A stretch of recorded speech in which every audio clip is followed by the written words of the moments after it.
சித்தர்கள் தாழ் போற்றி மீண்டும் நேயர்கள் அனைவரையும் சந்திப்பதில் பெருமகிழ்ச்சி அடைகின்றேன்.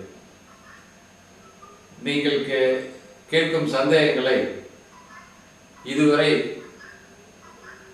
என் மூலமாக சித்தர்கள் ஆசியுடன் வெளியிடப்பட்ட அந்த எபிசோடுகளை பார்த்து நீங்கள் கேட்கும் சில சந்தேக கேள்விகளை இன்று விக்னேஷ் அவர் மூலியமாக என்னிடம் கேட்க விளைகின்றார்.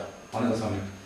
வணக்கம் விக்னேஷ். நம்மளோட அந்த 6 எபிசோடுகளை பார்த்துட்டு நிறைய பேர் நிறைய கொஸ்டின்ஸ் கேட்குறாங்க. உங்களோட 6 எபிசோடையும் பார்த்துட்டு கொஸ்டின்ஸ் தான் ஜாஸ்தியாக வந்துருக்குது. என்ன கொஸ்டின்?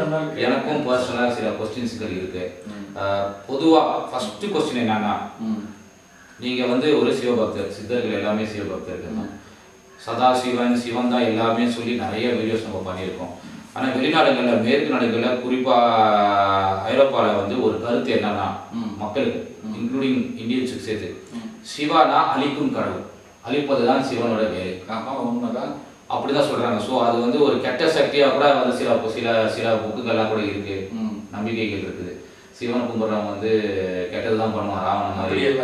இது உண்மையிலேயே உங்க சித்தர்களை பொறுத்த வரைக்கும், உங்களோட தீசை பொறுத்த வரைக்கும் சிவன் யாரு? முதல் கேள்வி என்னவென்றால், சிவன் அழிக்கும் கடவுள்னு சொல்றாங்க அப்படின்னு பரவலா ஒரு விஷயம் இருக்குன்னு சொல்லி அவர் கேட்கிறார். சிவன் யாருன்னு கேட்டீங்கன்னா, அறிவியல் ரீதியா பூகோள ரீதியா எல்லா மதங்களும் வணங்கக்கூடிய கடவுள்ங்கிற ஒரே ஒரு கான்செப்ட் தான் இறைவன். அந்த இறைவனை ஒரு மதம் சிவனா பார்க்குது, இன்னொரு மதம் அல்லாவா பார்க்குது, இன்னொரு மதம் இயேசுவா பார்க்குது. அப்ப அந்த சிவன்கிற அழிக்கக்கூடிய கடவுள்னு எப்படி வர்றாருன்னா, எல்லா பொருளுக்கும் மூல காரணமா இருக்கக்கூடியது சிவன் தான். அந்த சிவம்ங்கிறது எதுன்னு கேட்டோம்னா, அறிவியல் ரீதியா பூகோள ரீதியா வெளியே இருக்கிற சூரியன் தான் உலகுக்கு முழு முதற் கடவுள். அவர் அறிவியல் ரீதியா என்ன சொல்றோம்னா, ஹைட்ரஜனும் ஹீலியம் சேர்ந்த சக்தியை சூரிய சக்தின்னு சொல்லிடுறோம். இந்த ஹைட்ரஜனும் ஹீலியம் தான் எல்லா இதுக்கும் முழு முதற் கடவுளா இருக்குதுங்கிறது, முழு முதல் சக்தியா இருக்குதுங்கிறது அறிவியல் பூர்வமான உண்மை. மிச்சம் இருக்கிற பஞ்சபூதங்கள்ல மண்ணும் தண்ணி தீயும் காற்று. அப்ப சூரியனோட அந்த ஹைட்ரஜனும் ஹீலியம் சேர்ந்த சக்தியை மண்ணு படைக்கும் சக்தியா கொடுக்குது, தண்ணி காக்கும் சக்தியா கொடுக்குது, தீ அழிக்கும் சக்தியா கொடுக்குது, காற்று மறைக்கும் சக்தியா கொடுக்குது. அப்ப இந்த அழிக்கும் சக்தி எதை சிவான்னு சொன்னோம்னா, பஞ்சபூதங்கள்ல பஞ்சாட்சர எழுத்துக்கள்ல மண்ணுனா தண்ணிமா தீசி காற்றுவா ஆகாயம், இதுதான் நமசிவாயா. அப்ப மண்ணும் தண்ணியும் சேரும்போது நம்மான்னு சொல்றோம், தீயும் காற்று சேரும்போது சிவான்னு சொல்றோம். அப்ப அந்த சிவா தான் அழிக்கும் சக்தினா, நம்ம அறிவியல் ரீதியை எடுத்துட்டோம்னா உலகத்துல உருவாக்குற சக்தியும் அந்த எலக்ட்ரான் தான், அதை அழிக்கக்கூடிய சக்தியும் அந்த எலக்ட்ரான் தான். அப்ப அந்த எலக்ட்ரான்கிற சக்தியை நீங்க எப்படி எடுத்துட்டாலும் சரி, இதுல மாற்று கருத்து இருக்க முடியாது.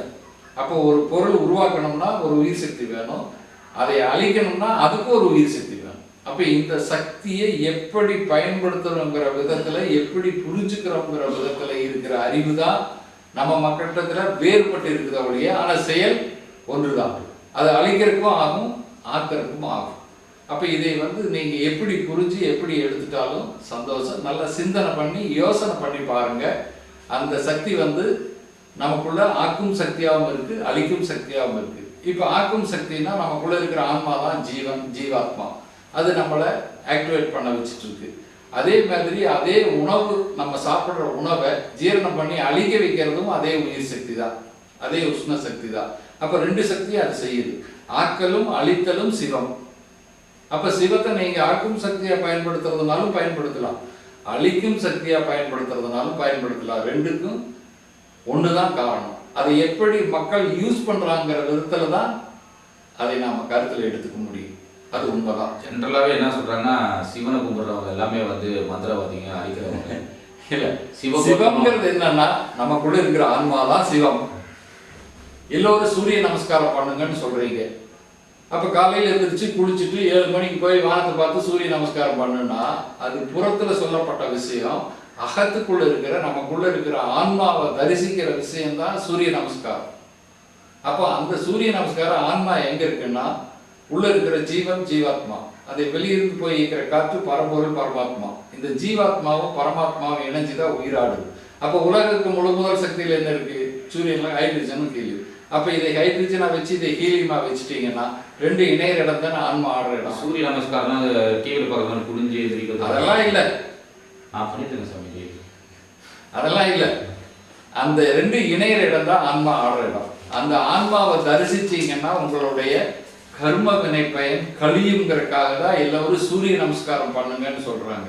அப்ப அந்த சூரிய நமஸ்காரம் பண்ணக்கூடிய வழிகளை சொல்லி கொடுக்கறதா சித்தர்கள் விரிவா உங்களுக்கு இதுக்கு முன்னாடி வர்ற எபிசோடுகள்ல எப்படி எல்லாம் செய்யலாம்னு நான் உங்களுக்கு சொல்லி கொடுத்துருக்கேன். சூரிய நமஸ்காரம் காலையில போய் கீழே பெட்ஷீட் போய் அது வந்து என்னன்னா அதுக்கு உண்டான பயிற்சிகள் வேறு மாதிரியா இருக்கும். இப்ப சாயா தரிசனம்னு ஒரு தரிசனம், சூரிய தரிசனம்னு ஒரு தரிசனம், சூரிய நமஸ்காரம்னு ஒரு தரிசனம், இப்படி பல விதங்கள்ல நமக்கு முன்னோர்கள் சொல்லி வச்சிருக்காங்க. இப்ப சூரிய நமஸ்காரம்னா காலையில் போய் ஒரு சில பயிற்சியாளர்கள் என்ன சொல்றீங்கன்னா காலையில குடிச்சிட்டு அந்த 7 மணி அளவுல அது கிராமத்து பானைன்னு சொன்னேன், அந்த பானை அளவு சூரியன் வரும்போது அந்த சூரியனை பாருங்க, அது கலர் கலரா மாறி வரும்னு சொல்லுவான். 7 வானவில் இருக்கிற 7 கலர் நீங்க உற்று நோக்கிட்டு இருந்தீங்கன்னா அந்த 7 கலர் அது சேஞ்ச் ஆகிட்டே இருக்கும். அதை கற்பனையா மனசுல வச்சுட்டு நேர் எதிர் திசையில திரும்பி நின்னீங்கன்னா அதே வானத்துல இங்க என்ன டைரக்ஷன்ல பாத்தீங்கன்னா நேர் எதிர் திசையில அதே வானத்துல பாத்தீங்கன்னா கண்ணை மூடுனீங்கன்னா அது அப்படியே கற்பனையில் நிற்கும். அப்ப அந்த கற்பனையில நின்னதுக்கு பின்னாடி அதை என்ன பண்றீங்கன்னா உங்க நிழலை தரிசனம் பண்றீங்க. இப்ப காலையில சூரிய நமஸ்காரம் பண்றோம்னா கிழக்கு பார்த்து பண்றோம். அதே சாய தரிசனம்ங்கிறது மேற்கு பார்த்து நின்னீங்கன்னா உங்க நிழல் எவ்வளவு தூரத்துக்கு ஓடுதோ அதான் சாய தரிசனம். அப்ப அந்த நிழல் எவ்வளவு தூரத்துக்கு ஓடுதுன்னு அதை பார்த்துட்டே இருந்து அதே கண்ணை மூடிட்டு மேல் நோக்கி பார்த்தீங்கன்னா ஆகாயத்துக்கும் பூமிக்கும் உங்க நிழல் நிக்கிற மாதிரி வரும். அது சாயா தரிசனம். இப்படி எல்லாம் பார்த்து பழகிட்டு வந்து கடைசியா இந்த புள்ளி வச்செல்லாம் பார்க்க சொல்லுவீங்க, கண்ணாடியில பார்க்க சொல்லுவீங்க, தீபம் ஏற்றி பார்க்க சொல்லுவீங்க. கண்ணாடியில உங்க உருவத்தை நேருக்கு நேரா வச்சு கண்ணாடியில் உட்கார்ந்து பார்த்தீங்கன்னா உங்க உருவம் உங்க கற்பனை முகத்துக்கு வரணும். அதாவது இப்போ விக்னேஷுக்கு பழகின முகங்களெல்லாம் இன்னார் இப்படி இருப்பா இன்னார் இப்படி இருப்பான்னு தெரிஞ்சுன்னு வச்சுங்க. கண்ணை முன்னா இன்னார் இப்படி இருப்பா இன்னார் இப்படி இருப்பான்னு சொல்லிடலாம் இல்லையா? ஆமா. அப்போ உங்க உருவத்தை உங்க கண்ணுக்கு கொண்டு வர முடியுமா? கொஞ்சம் ஓரளவுக்கு. ஓரளவு இல்லை, பூரணமா கொண்டு வர்றது எப்படின்னா நீங்க இந்த மெடிடேஷன்ல அந்த பல பகுதிகள் இப்ப சொல்லி வச்சிருக்க. நீங்க உங்க முன்னாடி ஒரு 6 அடி தூரத்துல ஒரு கண்ணாடி சமமா வச்சுட்டு கீழே பத்மாசனம் போட்டு உட்கார்ந்தோ இப்படி சேர்ல உட்கார்ந்தோ அல்லது நின்றுட்டு ஏதோ ஒரு விதத்துல உங்க உருவத்தை அப்படியே பார்த்து பார்த்து மெமரி பண்ணிட்டு வந்தீங்கன்னா அதையும் கண்ணை மூடி கற்பனை பண்ணீங்கன்னா ஒரு 10-15 நாள்ல உங்க உருவம் உங்க மனக்கண்ணுக்கு வந்துருக்காங்க. இப்ப கிரக ரீதியா ராகு உடம்பு கேது நிலம்னு சொல்றோம். இப்ப மந்திர ரீதியா உடல்ல இருக்கிற 54 பாகம் ஆடு அசையும், நிழல்ல இருக்கிற 54 பாகம் ஆடாது அசையாது. அப்ப இந்த ரெண்டே ஒண்ணு சேர்த்துறதா 108 மந்திரம்னு பல தடவை சொல்லியிருக்கேன். அப்போ உங்க நிழல ஸ்தூல உடம்ப கற்பனையில சூட்சம உடம்பா பார்த்தீங்கன்னா இது சூட்சமம் தானே நிழல், இதுதானே திடம். அப்ப சூட்சம உருவம் நமக்குள்ள வரும்போது அப்பதான் நீங்க சூரிய நமஸ்காரத்துக்கு உண்டான வழியை தெரிஞ்சுக்கணும். அதனோட பயிற்சி எடுத்தீங்கன்னா ஆன்ம தரிசனம் கிடைக்கும். இதுதான் சூரிய வழிபாடுனோட உண்மை சூத்திரம். அதை விட்டுட்டு வெளியால இருந்துச்சு குளிச்சுட்டு பட்டையை அடிச்சுட்டு எல்லாத்தையும் நீங்க சொல்றது பார்த்தா ரொம்ப வித்தியாசமா இருக்கு. வித்தியாசம் அல்ல, உண்மை அனுபவத்துல உணர்ந்தவன் நான். சித்தர்களோட நூல் வழியா இதெல்லாம் எப்படி படிப்படியா கொண்டு போலாம்ங்கிறது உண்மையா உணர்ந்து அதனோட செயல்பாட்டுகள்ல தான் நான் இத்தனை செய்ய முடியும். இது ஜடம். இதனோட கர்மா இருக்க வரைக்கும் தான் ஆன்மா ஆடும். கர்மா போச்சுன்னா ஆன்மா போயிடும். அப்ப அந்த ஆன்மாங்கிறது இது நிழல் தானே, அது எப்போ இருக்குதானே செய்யும். இந்த உடம்பு அழிஞ்சா தானே அது அழியும். அப்ப இந்த உடம்புல இருக்கிற அந்த சூட்சமத்தில் இருக்கிற நிழல் இருக்கிறதானே அத்தனை ரகசியங்கள் இருக்குது. அப்ப ஆன்மாவும் நிழல் தானே. அப்ப அதை தான் ஒன்னொன்னா ஸ்டெப் பை ஸ்டெப்பா நம்மளை தரிசனம் பண்ண சொல்லி சித்தர்கள் வழிவகுத்து வச்சிருக்காங்க. அதான் சூரிய நமஸ்காரத்துக்கு உண்டான வழி, அதை சிவாவை தரிசனிக்கிறதான வழி. அந்த சிவாவை ஆக்கத்துக்கும் பயன்படுத்தலாம், அழிவுக்கும் பயன்படுத்தலாம். அது உங்க சாய்ஸ், எப்படி வேணாலும் பயன்படுத்தி. அழிவை மட்டும் மக்கள் மனசுக்குள்ள வச்சுக்கிட்டு அது நமக்கு தவறா போதிக்கப்பட்ட உண்மை. அதாவது ஒரு ஜோசியர் கிட்ட போங்க, ஒரு டாக்டர் கிட்ட போங்க, ஒரு சயின்டிஸ்ட் கிட்ட போங்க, ஒரு பூசாரி கிட்ட போங்க, ஒரு மந்திரவாதி கிட்ட போங்க. யாருக்கிட்ட போயும் இப்ப டாக்டர் கிட்ட போறோம்னா எல்லா டெஸ்ட் எடுத்து பார்த்துட்டு இப்ப நார்மலா உனக்கு ஒன்றும் இல்லை, அப்படின்னு சொன்னதே சந்தோஷம். ஆனால் 6 மாதம் கழிச்சு இது வர்றதுக்கான சிம்டம்ஸ் இருக்குன்னு ஒரு விதை போடுவாங்க. அப்போ இந்த நல்லதை பூரா விட்டுட்டு கடைசியில் எது மனசில் நிற்கும்? அந்த ஒன்று மட்டும்தான் நிற்கும். அது மாதிரி எல்லா துறையை சேர்ந்தவங்களும் எதாக இருந்தாலும் அவங்களுடைய ஆழ் மனதில் ஏதாவது ஒரு விதையை விதைச்சு அதுக்கு பாத்தியப்பட வச்சு அதனால பலனடைய வைக்கிறதுக்கு உண்டான வழிகளை தான் இத்தனை பேர் கிரிமினலாக பயன்படுத்திட்டு இருக்கீங்க. யாராவது ஒருத்தராவது இவரோட மனசை தெளிவுபடுத்தி இவரோட மனசை நம்ப வச்சு இவரை உறுதிப்படுத்தி இவரோட செயல்களை வெற்றி பெற செய்யறதுக்கு இன்னைக்கு வரைக்கும் யாராவது செஞ்சிருக்கீங்களா? பூசாரி கிட்ட போனா நீ 5 வாரம் என்ற சன்னதிக்கு வாங்க, ஜோசியர் கிட்ட போனா நீ 7 சரி வந்துருச்சும்ப, டாக்டர் கிட்ட போனா இது இப்படி இருக்குது இருந்தாலும் பின்னாடி இப்படி வர்றதுக்கு சான்ஸ் இருக்கும்ப, இது மேல சயின்டிஸ்ட் கிட்ட போனா அவங்க என்ன சொன்னா நான் முயற்சி பண்ணிட்டு இருக்கிறோம், ரிசர்ச் பண்ணிட்டு இருக்கிறோம். இந்த கேள்விதான் எல்லா துறைகளையும் வந்துட்டு இருக்கு. யாரு கன்ஃபார்மா யார் சொல்லியிருக்கா சொல்லுங்க. அப்புறம் எனக்கு இன்னொரு ஒரு வெளிநாட்டுல இருந்து ஒரு நண்பர் கேட்டிருந்தார் சாமி, ஒரு வேலைக்காரரு இந்த டாபிக் வந்து டிஸ்கஸ் பண்ணும்போது ஃபாரின்ல வந்து நம்ம மதத்தை பத்தி ரொம்ப பிடிக்கும், பட் பரவலா ஒரு கருத்து இருக்குது. ரிஷிகள் முனிவர்கள் நம்ம ஊர்ல கும்பமேளெல்லாம் பார்த்து உடம்பெல்லாம் வந்து விபூதி பூசிக்கிட்டு முடி ரொம்ப நீளமா வச்சுக்கிட்டு ஜடையா சுருட்டையா இவங்கெல்லாம் வந்து உண்மையிலேயே ஞானிகள் இல்லை, இவங்கெல்லாம் வந்து இந்தியாவில் வந்து நீங்கள்லாம் வந்து மென்டல் மாதிரி இருக்கிறாங்க, அவங்களை கும்பிடுறீங்க, மூட நம்பிக்கை அப்படிலாம் சொன்னார். அது உண்மையிலே எனக்கு தெரியும். பட் எனக்கு ஒரு டவுட், எதுக்கு இப்படி முடியை வச்சு போட்டுட்டு இவங்க இப்படி புதப்பெரிய முடியலாம்? என்னன்னா ஆரம்ப காலத்திலிருந்து ஆதாம் ஏவாள் காலத்திலிருந்து மக்களுக்குள்ள ஒரு நம்பிக்கை ஊட்டப்பட்டிருக்கு. ஏதாவது பொய்யான நம்பிக்கைகள் ஊட்டப்பட்டிருக்கு. கடவுள்னா இப்படி இருக்கணும், ஜோதிடம்னா இப்படி இருக்கணும், மந்திரம்னா இப்படி இருக்கணும், அதை செய்யறவன்னா இப்படி இருக்கணும் அப்படிங்கிற ஒரு கற்பனை உருவத்துக்கு கொண்டு வந்து விட்டுட்டாங்க. மறுபக்கத்தினோட உண்மைகள் என்ன இருக்குன்னா இந்த பாடியில இருக்கக்கூடிய அவயங்கள் அனைத்தும் ஸ்பேம்ங்கிற ஒரு ஜீன்ல இருந்து இயற்கையால ஃபார்ம் பண்ணப்பட்ட விஷயங்கள் தான். அப்ப இயற்கையில் இருக்கிற எந்த ஒரு பொருளும் இதுக்கு மேலே 5 பஞ்சபூதம் இருக்கு, இதுக்கு கீழே 5 பஞ்சபூதம் இருக்குன்னு உங்ககிட்ட சொல்லியிருக்கேன்.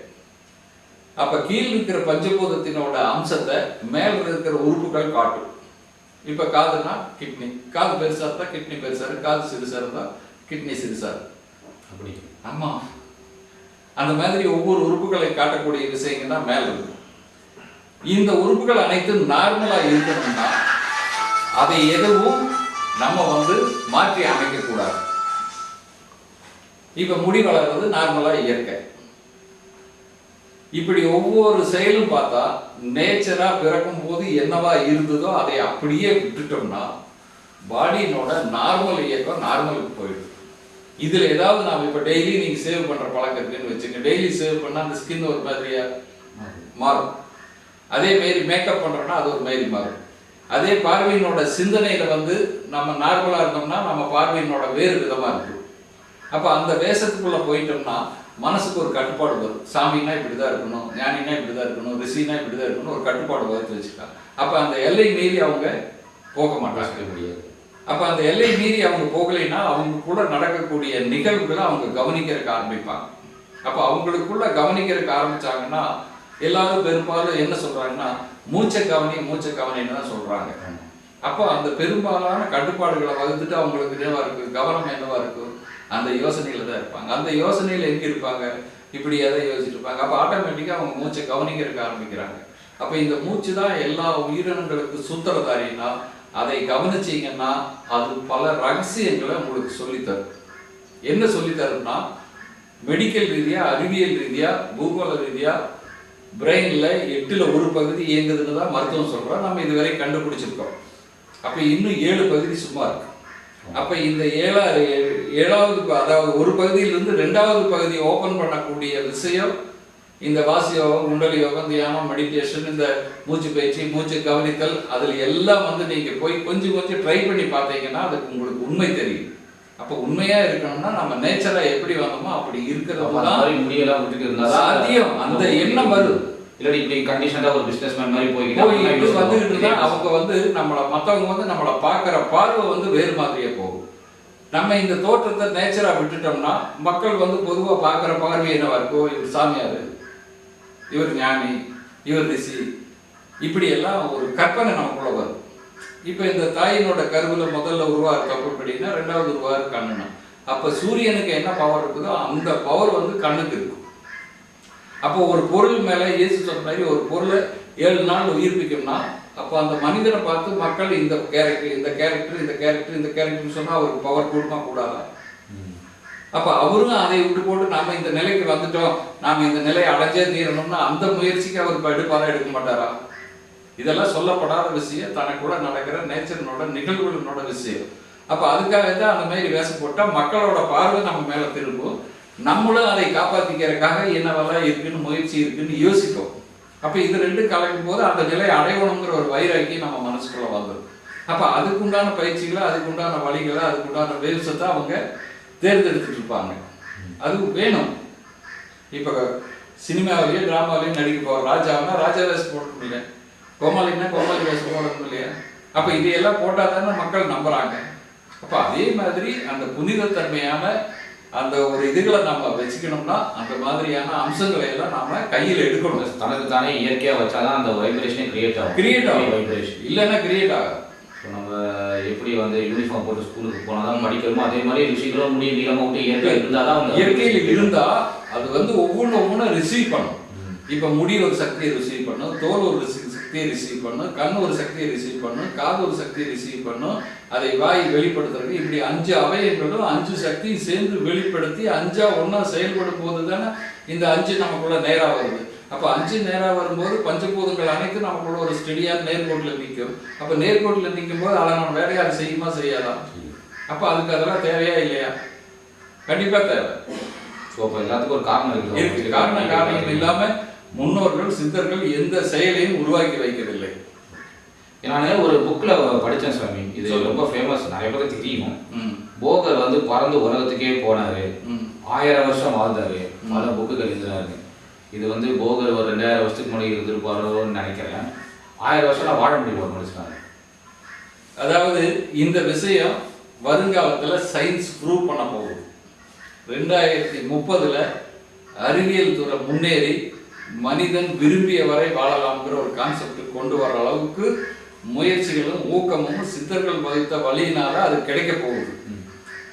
இப்ப அந்த காலத்துல எப்படி வாழ்ந்தார்கள் கேட்டா 1000 ஆண்டுகள் வாழ்ந்தாருன்னு சொல்றாங்க. தாயினோட கருவுல உருவாகிற ஒரு செல்லில் இருந்தா இத்தனை அவயங்கள் உருவாச்சு. ஆமா. அப்ப இத்தனை அவயங்களும் இயற்கை எப்படி ஃபார்ம் பண்ண படிச்சுட்டுன்னு இன்னும் மெடிக்கலுக்கு தெரியாது, ரிசர்ச்சுக்கு தெரியாது, சயின்டிஸ்டுக்கு தெரியாது. அப்ப இதை எப்படியே போய் ஃபார்ம் பண்ணுது? அந்த கரு வந்து எதுல இருக்கு? தாயினோட கருவுல பனிக்குடத்துல இருக்கு. அப்ப பனிக்குடம் தண்ணிக்குள்ள தானே அது மூழ்கிட்டு இருக்குது. அப்ப நீங்க தண்ணிக்குள்ள போய் உட்கார சொன்னா எத்தனை நிமிஷம் மூழ்கி உட்காருவீங்க? 1 நிமிஷம் 2 நிமிஷம் உட்கார முடியுமா? அதுக்கு மேல போனா மூச்சு போயிடும். அப்ப என்னன்னா தாயினோட கருவுல உருவான தொப்புள் கொடி வழியாதான் இது இயற்கையினோட சக்திகளை எடுத்து சுவாச்சிட்டு இருக்கு. இப்ப ஸ்கேல் பண்ணி பார்த்தீங்கன்னா குழந்தை கையை செஞ்சு காலை செஞ்சு அப்படி இருக்கு, இப்படி எல்லாம் கன்ஃபார்மா சொல்றீங்க. ஆனா அந்த பனிக்கூட தண்ணிக்குள்ள அது எப்படி சுவாசிச்சது, எப்படி நடந்ததுன்னு கேட்டா இன்னைக்கு சொல்ல தெரியல. இதே சக்தி தான் நமக்கு முழு முதல் சக்தியான இந்த மூச்சு காற்றை எப்படி மூலாதாரத்துக்கும் சகசாரத்துக்கும் ஓட்டி பழகிட்டீங்கன்னா வெளிக்காற்றை சுவாசிக்க வேண்டிய அவசியம் இல்லை. அப்ப மூலாதாரத்துக்கும் சகசாரத்துக்கும் இந்த உள்காற்று ஓடக்க ஆரம்பிச்சிச்சுன்னா செல்கள் அழியாது. செல்கள் அழியலைன்னா இளமை அப்படியே இருக்கு. செல்கள் அழியத்தானே முதுமை வருது. செல்கள் அழியாம பாதுகாக்கப்பட்ட இறப்பில்லையில அந்த பயிற்சி தான் எல்லா சித்தர்களும் கையாண்டு பல 1000 ஆண்டுகள் வாழ்ந்து இதனோட ரகசியங்களை தெரிஞ்சு மக்கள் வாழ்வியலுக்கு ஆதாரபூர்வமான ஏடுகளா நம்மளை கொடுத்துட்டு போயிருக்கிறாங்க. இதுக்கும் இன்னைக்கும் பல லட்சம் பேர் அதுக்கு முயற்சி பண்ணிட்டு இருக்கிறாங்க. இது அறிவியல் ரீதியாக ஒரு பக்கம் முயற்சி நடக்குது, ஆன்மீக ரீதியாக ஒரு பக்கம். ஒரு சாதாரண மனுஷன் இந்த மாதிரி மெடிடேஷன்லாம் ப்ராக்டிஸ் பண்ணி 1000 வருஷம் உயிர் வாழ முடியுங்கிற சாத்தியம். ஆனா இன்றைக்கு வரைக்கும் விதியை வென்றதா சரித்திரம் இல்லைன்னு சொல்லி ஒரு சப்ஜெக்ட் இருக்கு. இது முடியுங்கிற விதத்துல வாழ்ந்து காட்டிய முன்னோர்கள் சில ரகசியங்களை மறைபொருளா வச்சுட்டு போயிட்டாங்க. அது யாரும் இன்னும் கண்டுபிடிச்சு அதை யூஸ் பண்ண முடியல. இப்ப உணவு இல்லாம வாழலாம், நீர் இல்லாம வாழலாம் அப்படின்னு எல்லாம் நிறைய பேர் இருக்கிறதா நம்ம கேள்விப்படுறோம், அப்பப்போ படிக்கிறோம், பண்றோம். அப்போ உணவு இல்லாம வாழலாம்னா இப்ப நார்த் இந்தியாவில் 72 வயசான ஒரு சாமியார் மண்ணை சாப்பிட்டு வாழ்றான்னு படிக்கிறோம். இப்ப மண்ணை சாப்பிட்டா ஜீரணமாக மெடிக்கல் கேட்ட சொல்ல முடியுமா? நீர் இல்லாமல் வாழ்றான்னா தன்னோட மூத்திரத்தையவே குடிச்சிட்டு அதையவே உணவாக வச்சுட்டு வாழ்ந்துட்டு இருக்கிற சாமியாருன்னு இன்னைக்கு பார்க்குறோம். அப்போ இதெல்லாம் எப்படி அறிவியலால சாத்தியம்னு சொல்ல முடியும்? சொல்ல முடியாது. அப்படி அறிவியலால சாத்தியமில்லாத சொல்லப்படாத விஷயங்கள் சில சித்தர்களோட பரிபாசையில மறைபொருளாக வைக்கப்பட்டிருக்கு. இந்த மறைபொருள் உண்மைகளை தெரிஞ்சிட்டோம்னா நிச்சயமா இந்த உடம்பை அழியாம பாதுகாக்கலாம். இந்த உடம்பை அழியாம பாதுகாக்கிறதுக்கு தான் சிலர் காயகல்பம்ங்கிறாங்க, சிலர் குரு மருந்துங்கிறாங்க, சிலர் பேரறிவுங்கிறாங்க. இது எல்லாம் விட்டுட்டாலும் கூட நீங்க என்ன பண்றீங்கன்னா, ஒரு செல்கள் அழியாம காப்பாற்றப்படணும்னா அதுக்கு உண்டான பயிற்சி முறைகள் சித்தர்கள் வகுத்து வச்சிருக்காங்க. சரி, எனக்கு ஒரு டவுட் சாமி. கூகுள்ல போனீங்கன்னு வச்சுக்கோங்க, சித்தர்கள் அடிச்சீங்கன்னா ஒரு ஒரு ஒரு 10 லைனுக்கு சில விஷயங்கள் இருக்கு இன்டர்நெட். அதே லைன்ல தான் 100 வெப்சைட்லையும் இருக்கு. ஆமா, சித்தர்களை பத்தி ஒரு பேஜை தாண்டி எதுவுமே இல்லை. 5 வருஷமா டெய்லி பார்த்துக்கிட்டு இருக்கேன். எதனா இருக்கா இன்டர்நெட்ல, ஏதாவது இருக்கா இன்டர்நெட்ல, புக்குகளும் இல்லை. ஸோ எங்கேயுமே இன்ஃபர்மேஷன் இல்லை. உங்களுக்கு எப்படி சாமி உள்ள ரகசியங்கள் தெரியுது? இல்லை, இது நானும் நீங்க சொல்ற மாதிரி நெட்டெல்லாம் சில நேரம் பார்க்குற இதுகள் உண்டு. சிலர் என்ன பண்றாங்கன்னு கேட்டீங்கன்னா, சித்தர்களோட யாராவது ஒரு சித்தர் போகர் இருக்காரு, அகஸ்தியர் இருக்காரு, திருமூலர் இருக்கிறாரு, இப்படி பல சித்தர்களோட ஏடுகளை படிக்கிறாங்க. இதை படிச்சுட்டு தவறான கருத்துக்களை குறிச்சுக்கிறாங்க. படிச்சு அவங்க ஒன்றும் சுயமான கருத்து விடுறது இல்லை. அதுல இருக்கிறத மேற்கோள் காட்டி இந்த சித்தர் இப்படி பாடியிருக்காரு, இந்த சித்தர் இப்படி சொல்லியிருக்கிறாருன்னு தான் சொல்றாங்க. ஆனா இதை எப்படி உண்மை எது, இதை எப்படி வாழ்வியலுக்கு பயன்படுத்துங்கிறது இன்னைக்கு வரைக்கும் யாரும் சொல்லல. இப்ப மந்திரங்கள் இருக்குதுன்னா அது ஒரு சித்தர் சொல்லி போடுறீங்க. இந்த மாதிரி ஜோதிடம் இருக்குதுன்னா அதை இன்டர்நெட்ல ஒண்ணுமே இல்லை சித்தர்களை பத்தி. இல்ல, சித்தர்கள் இருக்கு. சித்தர்கள் அடிச்சீங்கன்னா நீங்க சொன்ன மாதிரி பல பேர் பல சப்ஜெக்ட் போட்டுட்டு இருக்கிறாங்க. அது நான் இல்லைன்னு மறுக்கல.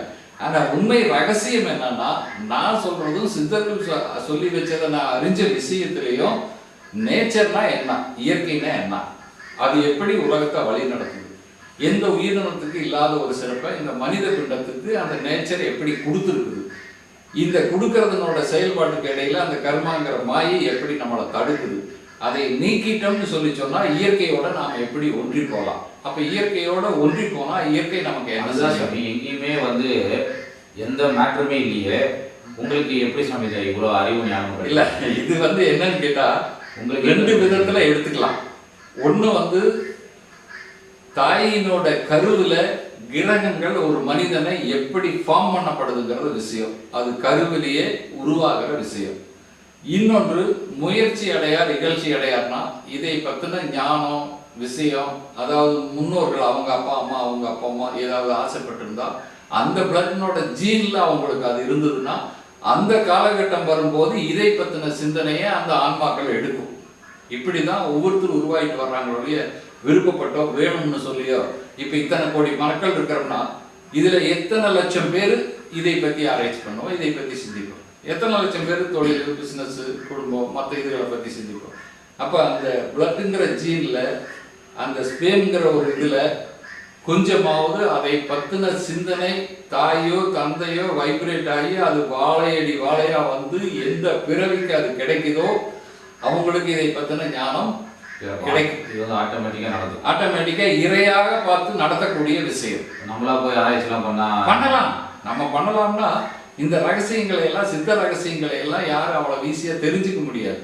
அப்ப அதை அறிஞ்சவங்க இது இப்படி இருக்கு சாமி, இது இப்படி இருக்குது, இது இப்படி வழி போனா நடக்கும், இப்படி ஒரு வழிகாட்டுதல் கொடுத்தா அதன் முறையில போனீங்கன்னா நீங்க ஜெயிக்கலாம். புக்கை படிச்செல்லாம் நீங்க தெளிவாகலாம்ங்கிறது நிச்சயமா முடியாது. அதாவது பெரியவங்க குரு சொல்லுவாங்க, குரு தொட்டு காட்டாத வித்தை வித்தையாளன்னு சொல்லுவாங்க. அப்ப அந்த குரு வித்தை அறிந்தவர் தான் குரு. அப்ப அவரு இதுதான் சாமி உண்மை, இப்படிதான் இது இப்படிதான் உண்மைன்னு சொல்லி கொடுத்தாதானே நமக்கு புரியும். அப்ப அந்த குரு தொட்டு காட்டாத வித்தையாளன்னா உலகுக்கு பரபிரம்மம்னு ஒண்ணு இருக்கு. அதை சயின்ஸ் பிளாக் ஹோல் சொல்றது. அந்த பரபிரம்மம் என்னன்னு அறிஞ்சவன் தான் பிரம்மத்தை அறிந்தவன். அப்ப பிரம்மத்தை அறிந்தவன் தான் குரு. அந்த குரு இதுதான் சொல்லி கொடுத்தா தான் மற்றவங்களுக்கு புரியும். இது மாதிரி விதிப்படியே இறைவனால கருவில உருவாக்கப்பட்ட எத்தனையோ கோடி மக்கள், லட்சம் மக்கள் இருக்காங்க, அவங்களுக்கு அது தெரியும். நான் என்ன நினைக்கிறேன்னா, பல பேர் தெரிஞ்சிட்டும் வெளியே சொல்லாம இருக்காங்க. நான் என்ன நினைக்கிறேன்னா, வாழ்வியல்ல இன்னைக்கு ஜனத்தொகையை பெருச்சு பல கோடி மக்கள் வாழ்றோம், ஆனா சதுர கிலோமீட்டர் மண்ணு பருகல.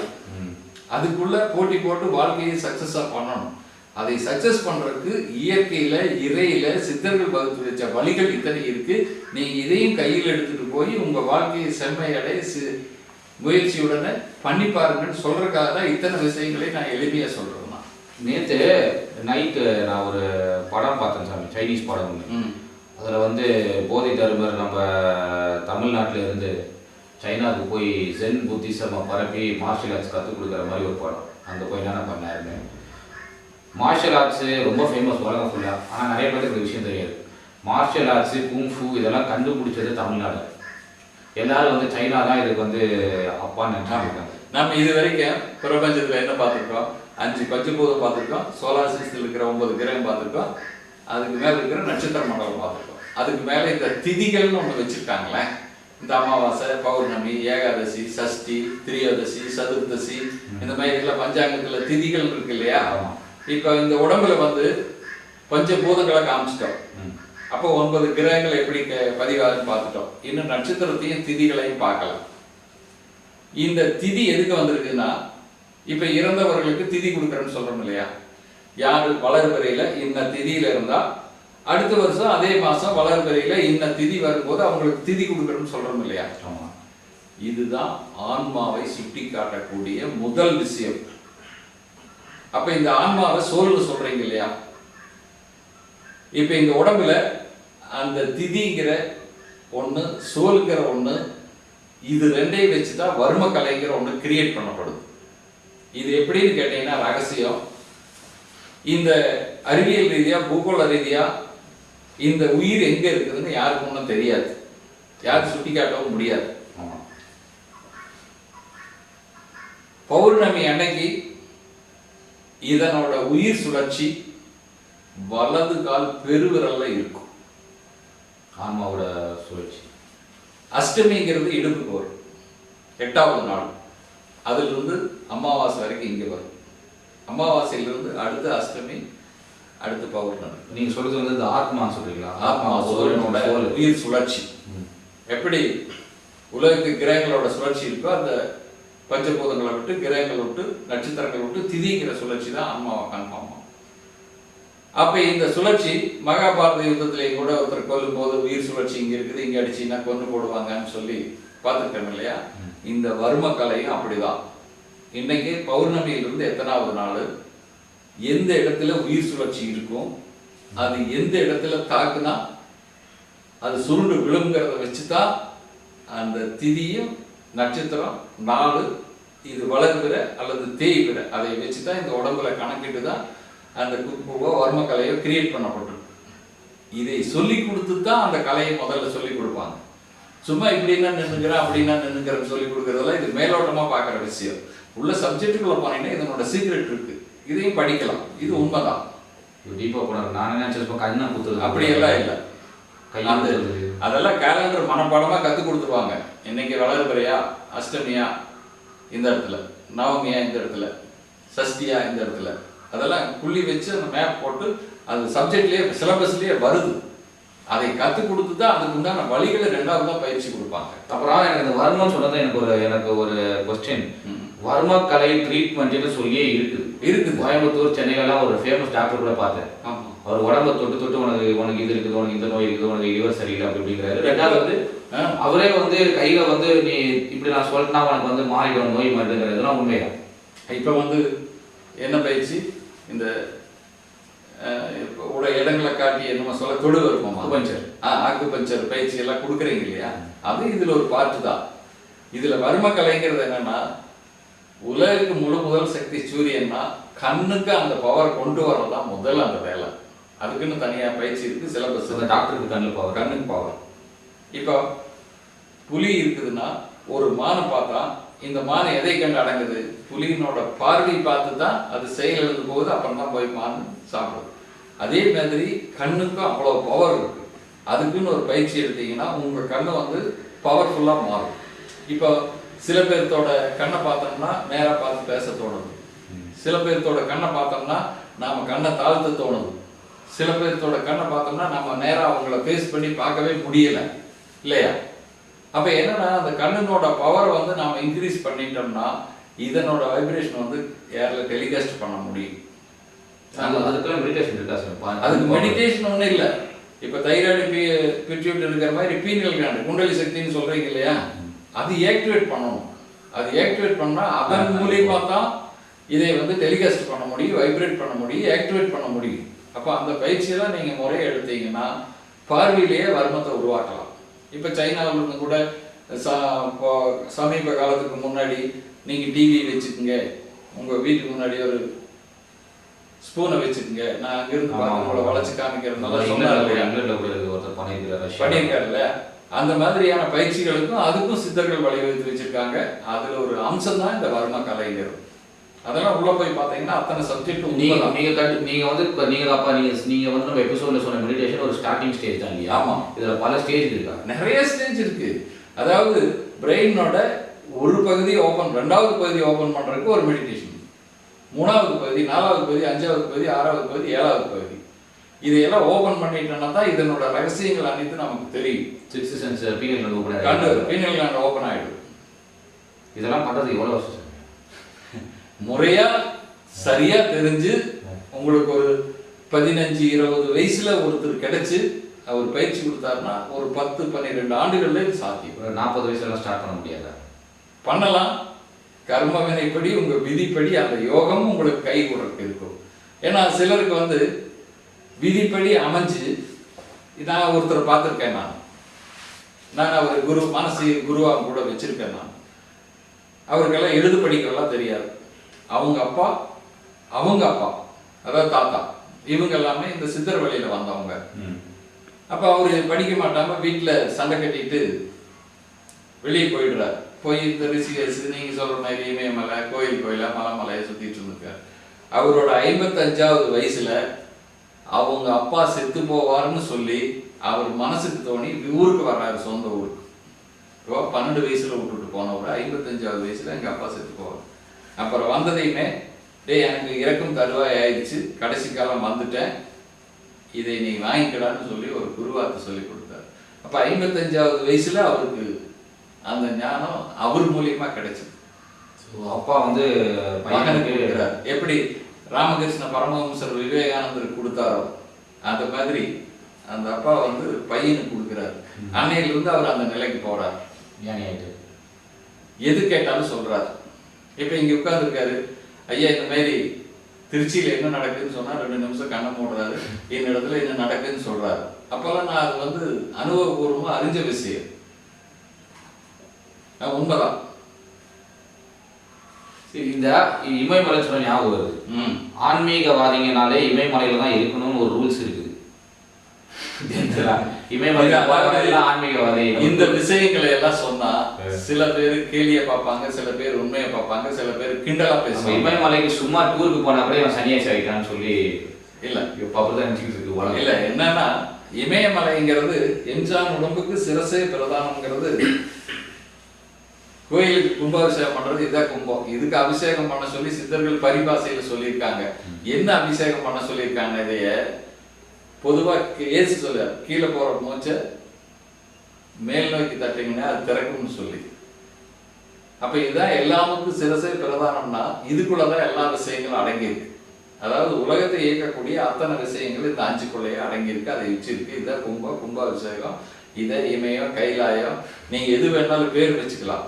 புறத்தில் இருக்கிறத உள்ளுக்குள்ள ஆராய்ச்சிங்கன்னா இது என்னென்ன கெமிக்கல் ரியாக்ஷன் ஏற்பட்டு பாடியில என்னென்ன கெமிக்கல் ரியாக்ஷன் வந்து நம்ம அறிவு தெளிவுல என்னென்ன ஆகலாம்ங்கிறதா இமயமலைக்கு போனா எல்லாம் கிடைக்கும். அப்ப இமயம்ங்கிற அந்த மலைக்குள்ளதான் எல்லா ரகசியம் இருக்கு. இப்ப இதுதான் இமயமலை. ஆமா, இதான் கைலாயம். அங்க போய் உட்காந்தாலாம் இல்ல, இதெல்லாம் சித்தர்கள் நூல்ல ஓரளவுக்கு போய் வந்தவங்களுக்கு எல்லாம் இந்த உண்மை தெரிஞ்சிருக்கும். ஆனா பெரும்பாலான மக்கள் இடத்துல சொன்னா இவர் என்னமோ மாத்தி சொல்றாருங்கிற மாதிரி ஒரு ஃபீலிங் கிரியேட் ஆகும். அது யார் எப்படி எடுத்துட்டாலும் சந்தோஷம் உண்மையாது. நான் ஒரு புக்கு படிச்ச சாமி, இது மாதிரி ஃபாரின்ல கூட ப்ராக்டிஸ் பண்றாங்க. கூடு விட்டு நான் கூடு போனேன், ஒரு சித்தர் இருந்தாரு, ஏதோ ராஜா உடம்புக்குள்ள கூட போயிட்டு ஒரு 3 மாசம் இருந்துட்டு வந்தேன், அந்த மாதிரிலாம் இருக்குது கதைகள் இருக்காங்க. இன்னைக்கு மாய முடியுமா? இன்னைக்கே அந்த மாதிரி நபர்கள் இருக்காங்க. டிவியில சீரியல்லாம் நிறைய பார்த்துருக்கேன் இருக்கிறாங்க. அவங்க எல்லாம் இந்த சீக்கிரட்டை வெளியே சொல்ல மாட்டாங்க. ஆனால் இது சயின்டிஃபிக்கான சாத்தியம் என்னன்னா, உதாரணத்துக்கு ஒன்று எடுத்துக்கங்க. நீங்கள் ஒரு இடத்துக்கு போகிறீங்க, ஒரு டூர் போகிறீங்க, ஒரு வெளிநாடு போகிறீங்க, இல்லை ஒரு புது இடத்துக்கு போகிறீங்க. அப்போ அது உங்கள் மைண்டில் மெமரி ஆகிடும் இல்லையா? இப்போ இங்கே வந்து உட்காந்து போன வருஷம் இந்த தேதிக்கு இந்த இடத்துக்கு போனோம் அப்படின்னு நினச்சிங்கன்னா அந்த செகண்ட் அந்த இடத்தினோட கற்பனை உணர்வு வருது இல்லையா? அப்போ பார்த்தா மட்டும்தான் அது மெமரியா? பார்க்காமையே மெமரி கொண்டு வர்றதுக்கு பிரெயின்ல இறைவன் ஒரு ரகசியத்தை வச்சிருக்கிற. அதை ஓபன் பண்ணீங்கன்னா நீங்க தூரதிருஷ்டி என்ன, இங்கிருந்து போறது என்ன, இங்கிருந்து செலுத்துறது என்ன, எல்லாமே ஏர்ல தானே டெலிகாஸ்ட் ஆகுது. அப்ப ஏர்ல போய் அந்த இடத்துல அதை ஆக்டிவேட் பண்ண முடியுமா, முடியாதா?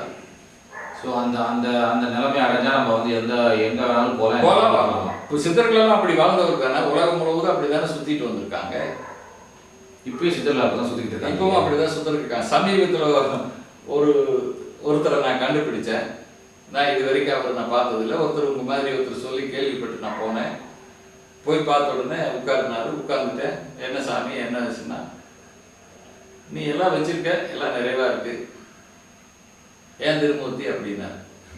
எனக்கு உடனே இதாயிடுச்சு. என்ன நாம பார்த்ததில்லை, முடிச்சதில்லை, நீ எல்லாம் வச்சிருக்க, நிறைவா வச்சிருக்கிற, எங்களோட சொந்தக்காரன், நெருங்கியவன், ஏன் திருமூர்த்தின்னு கேட்கும்போது எனக்கு எப்படி இருக்கு? என் பேர் நான் முன்ன பின்ன அவர் பார்க்கல, என் பேர் அவர் சொல்லி கூப்பிடும் போது எனக்கு எப்படி இருக்கு? இப்போ அந்த மாதிரி நபர்கள் வந்து சில காலகட்டத்தில் நான் சந்திச்சிருக்கேன். அந்த மாதிரி இருக்காங்க. நான் வெளியே வர்றதில்லை, உண்மை சொல்றது இல்லை. ஏன் சொல்ல மாட்டேன்? நல்லது தானே உலகத்துக்கு நல்லதுன்னு தான் நான் நினைச்சு சொல்றேன். காப்பாற்றப்படுங்கிறது சித்தர்களுடைய இது.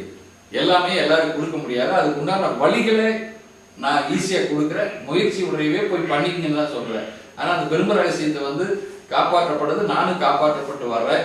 அதனால இது யாருக்கு அதுக்கு உண்டான வழி சொல்லித்தரேன். எனக்கு நான் என்ன என்னோட 5 வருஷம் அனுபவத்தை சொல்றேன்னா, இந்த மாதிரி பெரிய பெரிய யோகா பயிற்சி சாமியார்களை விட யார்கிட்டயுமே பேசாம கூறக்கோட்டையில இருக்கிறவங்களுக்கு தான் அதிக சக்தியும் எல்லா ரகசியமும் தெரிஞ்சவங்க இருக்கிறாங்கன்னு நான் நினைக்கிறேன். இல்லை, அவங்க என்னன்னா, இதுல ஒரு இது என்னன்னா, 2 ட்ராக் இருக்கு. ஒன்று பிஸ்னஸ் ட்ராக்கு, ஒன்று உண்மையான ட்ராக். பிஸ்னஸ் ட்ராக் இருக்கிறவங்க எதை வச்சு எப்படி பணம் சம்பாதிக்கலாம் அட்ஜஸ்ட்மெண்ட்டுக்கு போவாங்க. உண்மையினோட ரகசியம் தெரிஞ்சவங்களுக்கு நான் சொல்லியிருக்கேன். இதுக்கு முன்னே சொல்லியிருக்கேன்னு எனக்கு தெரியல. ஒரு 10 ஆண்டுகளுக்கு முன்னாடி இது மாதிரி ஒருத்தர் சித்தரை சந்திக்கிற ஒரு வாய்ப்பு எனக்கு கிடைச்சது. போனால் அவங்க யாரும் கூட பேச மாட்டாங்க.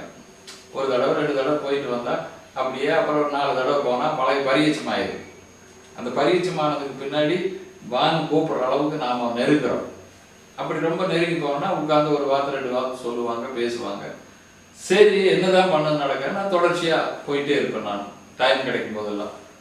அப்ப அந்த சித்தர் என்ன பேசுறாருன்னா, நாய் போகுது, பேய் போகுது, கழுது போகுது, பன்னி போகுது, இப்படி எல்லாம் சொல்லிட்டு இருந்தார். நமக்கு ஒரு ஆச்சரியம், என்னடா அவன் பார்த்து நாய், பேய், கழுது, பண்ணி. அப்புறம் நெருங்கி பழகி அப்புறம் பேசுறதுக்கு ஆரம்பிச்சு, நானும் கொஞ்சம் கொஞ்சம் பேசுறதுக்கு அவரும் சொல்றதுக்கு ஆரம்பிச்சு, என்னாரு, ஏன் சாமி இப்படி எல்லாம் ஒருத்தர் பார்த்து சொல்றீங்க?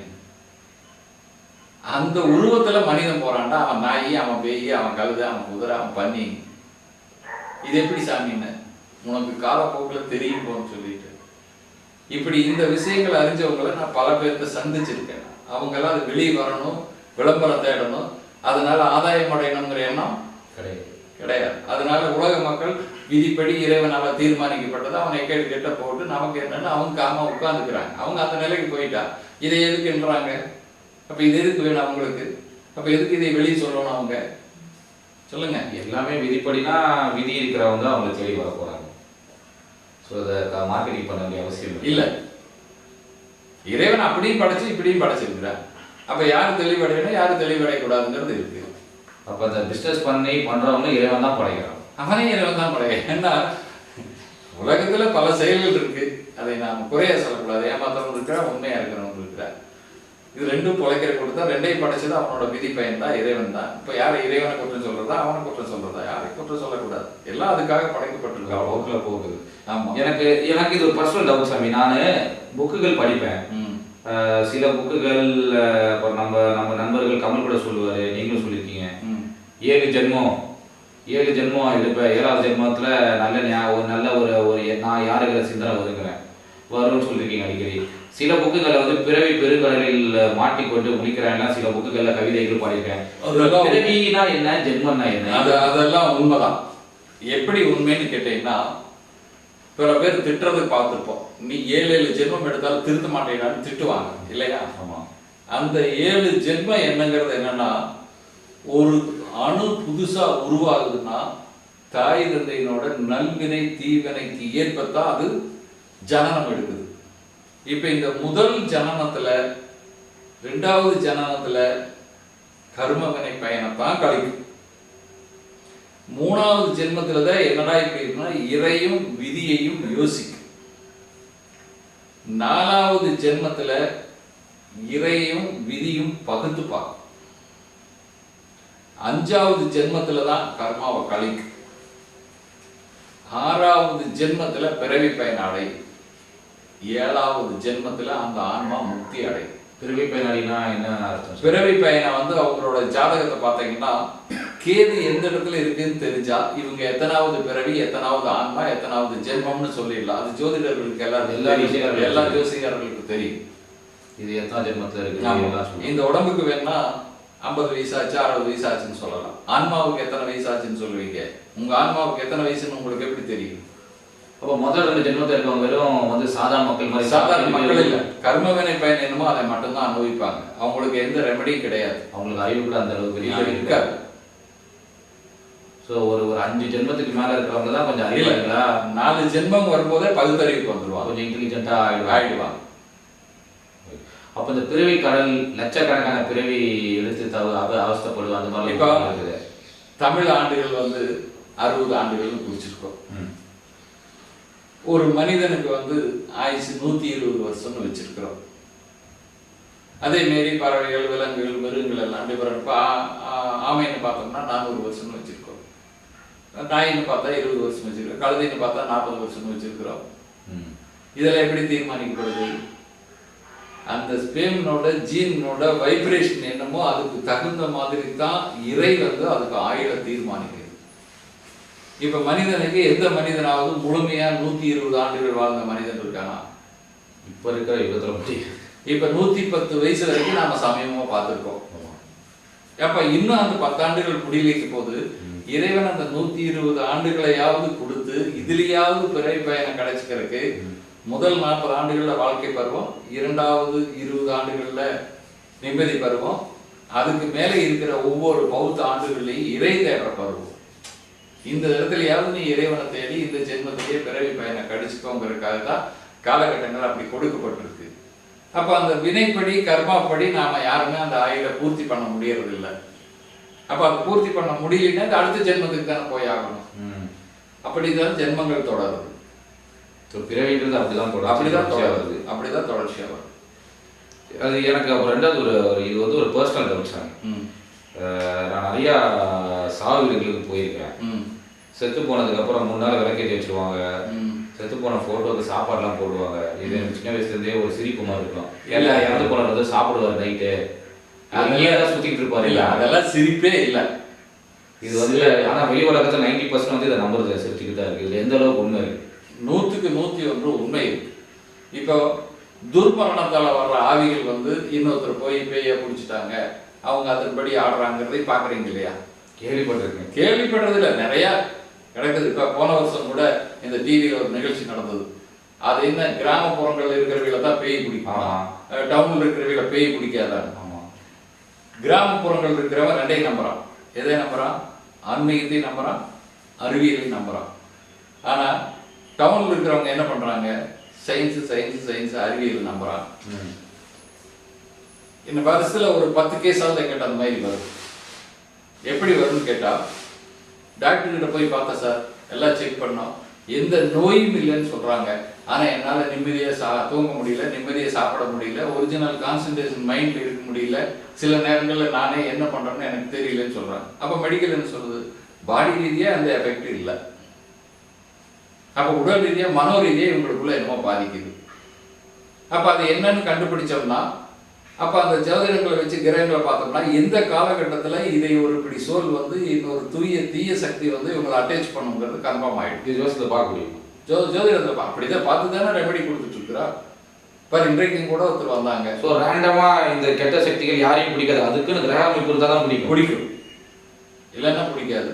இந்த சோல் வந்து பேயா வர்றது வந்து யாரெல்லாம் பாசமா இருக்குதோ அவங்க மேல அட்டாச் ஆகும். இந்த செய்வினைங்கிறது வந்து யாரெல்லாம் யாரை கெடுக்க நினைக்கிறோமோ அந்த மாதிரி அது வந்து சேரும். இப்போ வந்து உதாரணத்துக்கு வந்து ஒருத்தங்க இறந்து போயிட்டாங்கன்னா அந்த சோல் வந்து ஒரு 3 நாளைக்கு உண்மையும் எல்லாரும் சொல்ற மாதிரி 3 நாளைக்கு உண்மைங்கிறது என்னன்னு கேட்டீங்கன்னா, இந்த பாடி வந்து அத்தனை இயற்கையினால உருவாக்கப்பட்டதுங்கிறது தெளிவா நாம் சொல்லிட்டு வர்றோம். இதுல இருக்கிற ஆன்மாங்கிறது தான் சோல், அந்த உயிர் தான் சோலுங்கிறோம். அதை ஆக்டிவேட் பண்ண வைக்கிறது கடைசியில நீங்க சொல்லக்கூடிய மெடிடேஷன்ல இருக்கிற பீனியல் கிளாண்டோட வைப்ரேஷன். இந்த பீனியல் கிளாண்டை என்ன பண்ணணும்னா, எல்லா தச வாய்க்கல்ல அத்தனையும் வெளியேறினதுக்கு பின்னாடி இந்த உடம்பை வீங்கி வச்சு வெடிக்க வச்சுட்டு தான் அது வெளியேறும். அப்ப இந்த உடம்பு வீங்கி வெடிக்கிறதுக்கு 3 நாள் ஆகும். அப்படியே?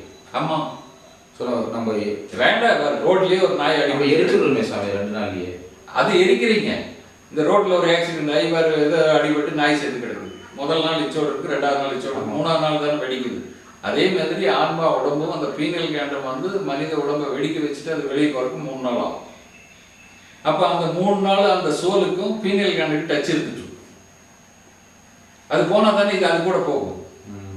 அப்ப அந்த 3 நாள் சாஸ்திரங்கள் சடங்குகள் எல்லாமே மதத்துக்கு மதம் வேறுபட்ட மாதிரி அவங்களுக்கு தகுந்த மாதிரி வகுத்து வச்சிருக்காங்க. அப்ப அந்த 3 நாள் சடங்கு உண்மையா பொய்யா?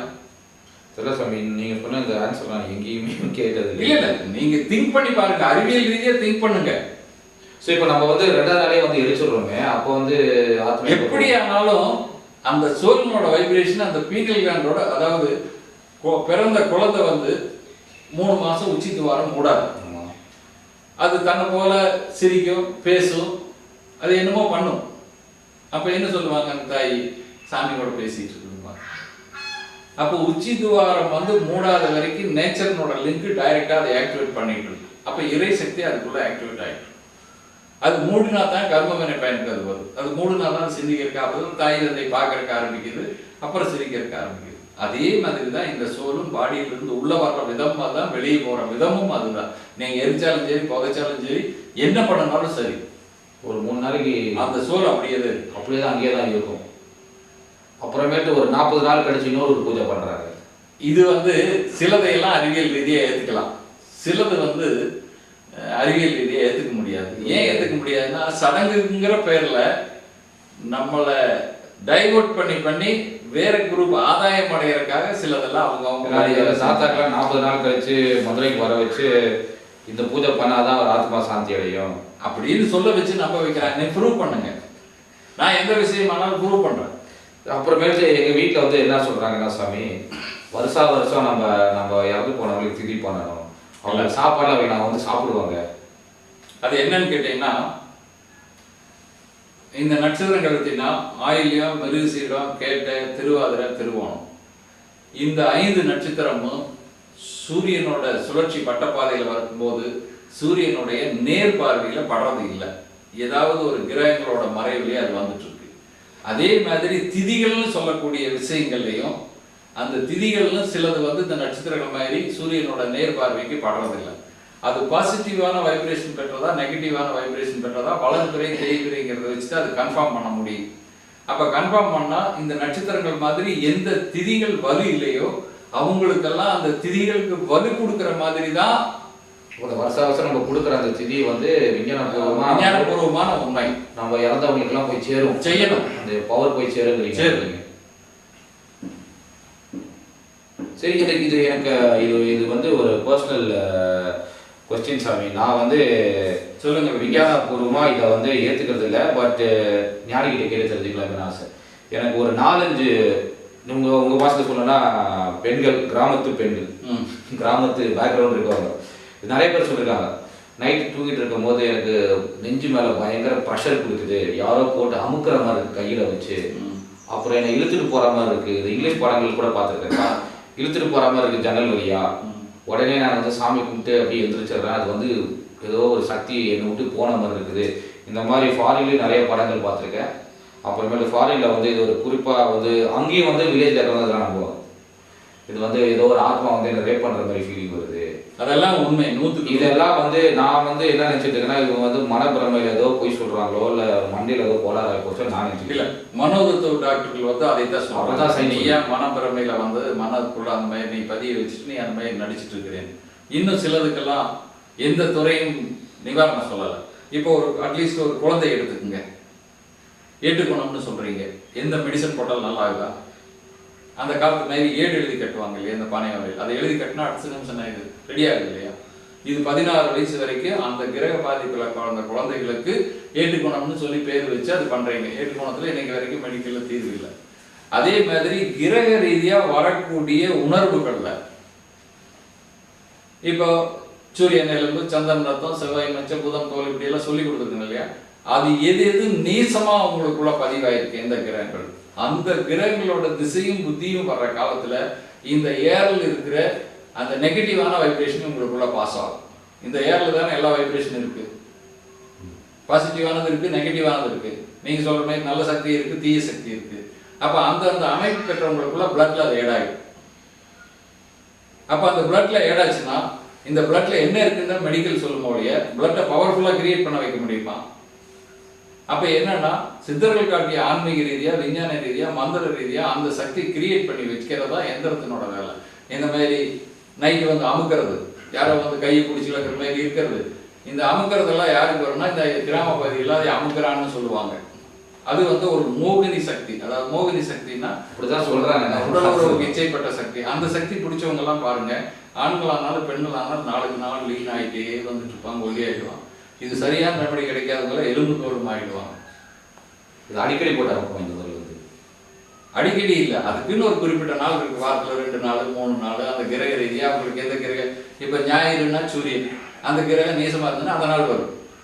இப்போ செவ்வாய்னா ஹீம சந்திரன் முருகன், அப்போ அந்த நாள் வரும். இப்படி ஒரு ஜாதகத்தை பார்த்து அவங்களுக்கு எது நெகட்டிவான நாள் இருக்குதோ அந்த நாள் வந்து அதை அது சோல் வந்து ஆக்டிவேட் பண்றதுக்கு ஆரம்பிக்குது. இது மேல இப்படி நல்ல சக்தியும் இருக்கு, தீய சக்தியும் இருக்கு. யாரு மேல எது அட்டாச் ஆகிருக்குது, எதனால இவங்க பாதிக்கப்பட்டிருக்கிறாங்க, இதுக்கு என்ன ரெமடிங்கிறது சித்தர்களோட தீசிஸ்ல இருக்கு. கையை பிடிச்சி இழுத்துட்டு போறது எல்லாமே தான். இந்த உணர்வு வந்து கெட்ட சக்திகள் உள்ள போய் தான் பிளட்ல ஏறி தான் மனம் அந்த மாதிரி ஆகி, பிளட் அந்த மாதிரி ஆகி, மனம் அந்த மாதிரி எண்ணி, பிரெயின் அந்த மாதிரி ஆக்டிவேட் ஆகி, அந்த மாதிரி உணர்வுகள் அவங்களுக்குள்ள ஃபீலிங் கிரியேட் ஆகும். இது மெடிக்கல்னால கண்டுபிடிக்க முடியாது, இன்னைக்கு வரைக்கும் கண்டுபிடிக்க முடியல. அதே மாதிரி நல்ல சக்தி வந்து உங்களுக்கு ஒரு சந்தோஷத்தை கொடுக்கும் இல்லையா? நல்ல சக்தி நல்ல வைப்ரேஷன் இருந்துச்சுன்னா சித்தர்கள் இறங்குவாங்க, இல்ல ரிஷிகள் இறங்கலாம், இல்ல அது கர்மா கழிஞ்ச சித்தர்கள் ரிஷிகள் ஆட்டோமேட்டிக்கா. நல்ல சக்திகள், வேற ஏதாவது சக்திகள், எப்படி வேற ஏதாவது சக்திகள், வேற நல்ல சொல், அதெல்லாம் நம்ம ரிசீவ் பண்ணிக்கலாம். ஏர்ல எல்லாம் இருக்கு, அதை ரிசீவ் பண்ற வழியை கத்து கொடுத்துட்டு அது மேல நீங்க மெடிடேட் பண்ணா அதை ரிசீவ் பண்ணலாம். சித்தர்களே வந்து இதெல்லாம் மோகினி பிசாசு அதெல்லாம் உண்மைதான். அதுக்கு பேர் அது. டெம்பரேச்சர் அதிகமா போச்சுன்னா என்ன சொல்றீங்க? காய்ச்சல்னு சொல்றீங்க. டெம்பரேச்சர் குறைஞ்சு போச்சுன்னா ஜன்னின்னு சொல்றீங்க. இது எதுக்கு வச்சீங்க? காரணத்துக்காக தானே பேர் வச்சிருக்கீங்க, என்னன்னு குறிப்பிடறதுக்காக. அப்ப ஏன் இருக்கிற சோழனோட தன்மைகளை இது இந்த விதத்தில் இருக்குன்னு தெரிஞ்சுக்கிறதுக்காக அந்த பேர் வச்சிருக்கேன். எனக்கு இன்னொரு டவுட் சாமி, இந்த மாதிரி வந்து நெஞ்சு அமுக்குறாங்க, கையை பிடிச்சிருக்காங்களா, முக்காவாசி எனக்கு தெரிஞ்சு முக்காவாசி 99% பொம்பளைங்க சொல்றாங்க, ஆம்பளை பெண்களுக்கு தான் வரும். ஏன்னா எஸ்ட்ரோஜன் புரோஸ்ட்ரோஜன் சேர்ந்தாதான் ஒரு கன்சீவ் கன்ஃபார்ம் ஆகும். அதை உருவாக்குற சக்தி பெண்கள் கிட்டதான் இருக்கு. அப்ப பெண்கள் மேலதான் அது அதிகமா போகும். யாராவது ஆண்கள் வந்து அந்த மாதிரி தன்மை பெற்ற ஜாதகம், இப்போ என்னடா பொம்பளை மாதிரி இருக்குன்னு கேட்கறோம் இல்லையா, அந்த மாதிரி அமைப்புல வந்தவைகளுக்கு இந்த உணர்வுகள் அந்த உணர்வுகள் வரும். ஒன்று படித்தேன், சொல்லுங்க. டிபெட்டியன் புக் ஆஃப் டெட்னு சொல்லி ரொம்ப ஃபேமஸ் புக், வெளிநாட்டுல. அந்த புக்கு படி ஒரு உயிர் இறந்ததுக்கு அப்புறம் திபெட்ல வந்து ஒரு கலாச்சாரம் இருக்குது, அவங்க வந்து வல்ச்சருக்கு சாப்பிட போட்டுருவாங்க, அப்படி உடம்பெல்லாம் உடைச்சு.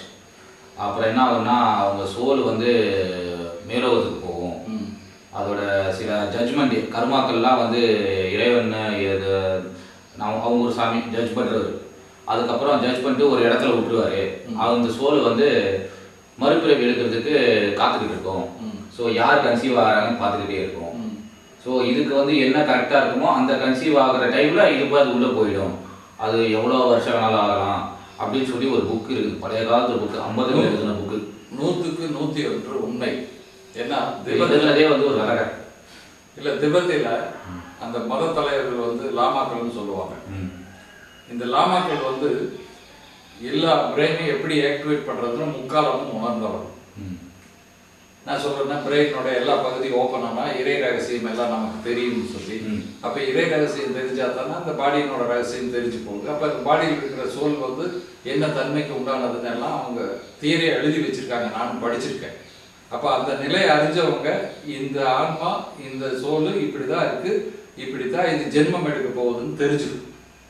அப்ப அது வரைக்கும் அதுக்கு ஏற்ற அந்த கால வினைப்பயன், அதாவது சோலார் சிஸ்டத்தில் ஏற்படுற கிரகங்களோட வினைப்பயன் கிரியேட் ஆக வரைக்கும் அது ஏர்ல தான் இருக்கும்.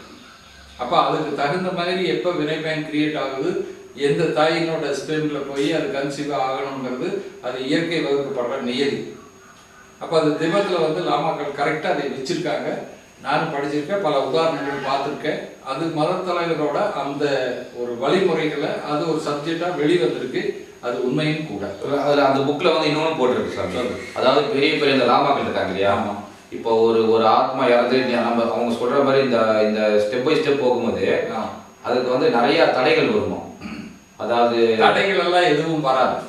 எப்படி வராதுன்னா அது ஒரு ரூட்ல இருந்துட்டே இருக்கு. அதுக்கு தக்க வாய்ப்பு எப்ப இறை சக்தியால கிரியேட் பண்ணுதோ, நேச்சர்னால கிரியேட் பண்ணப்படுதோ, அப்ப அது அந்த வேவ்ஸை தேர்ந்தெடுத்து அதுவே போயிடும். அதுவே உள்ள வந்து கன்சீவ் ஆயிடும்.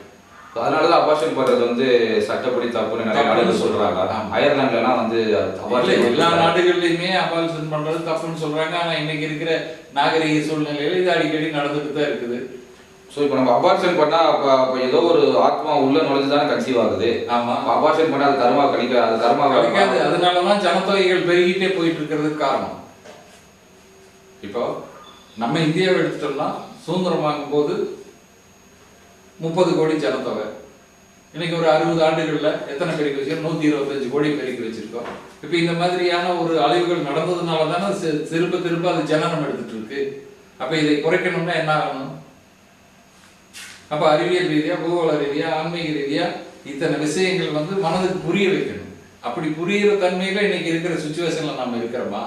வாழ்க்கை ஓட்டுறதுக்கு அறிவறியா போறதுக்கே நேரம் கிடைக்க மாட்டேங்குது. அப்புறம் இதை பத்தி சிந்திக்கிறதுக்கு உண்டான சிந்தனைகள் எங்கிருந்து வரும்?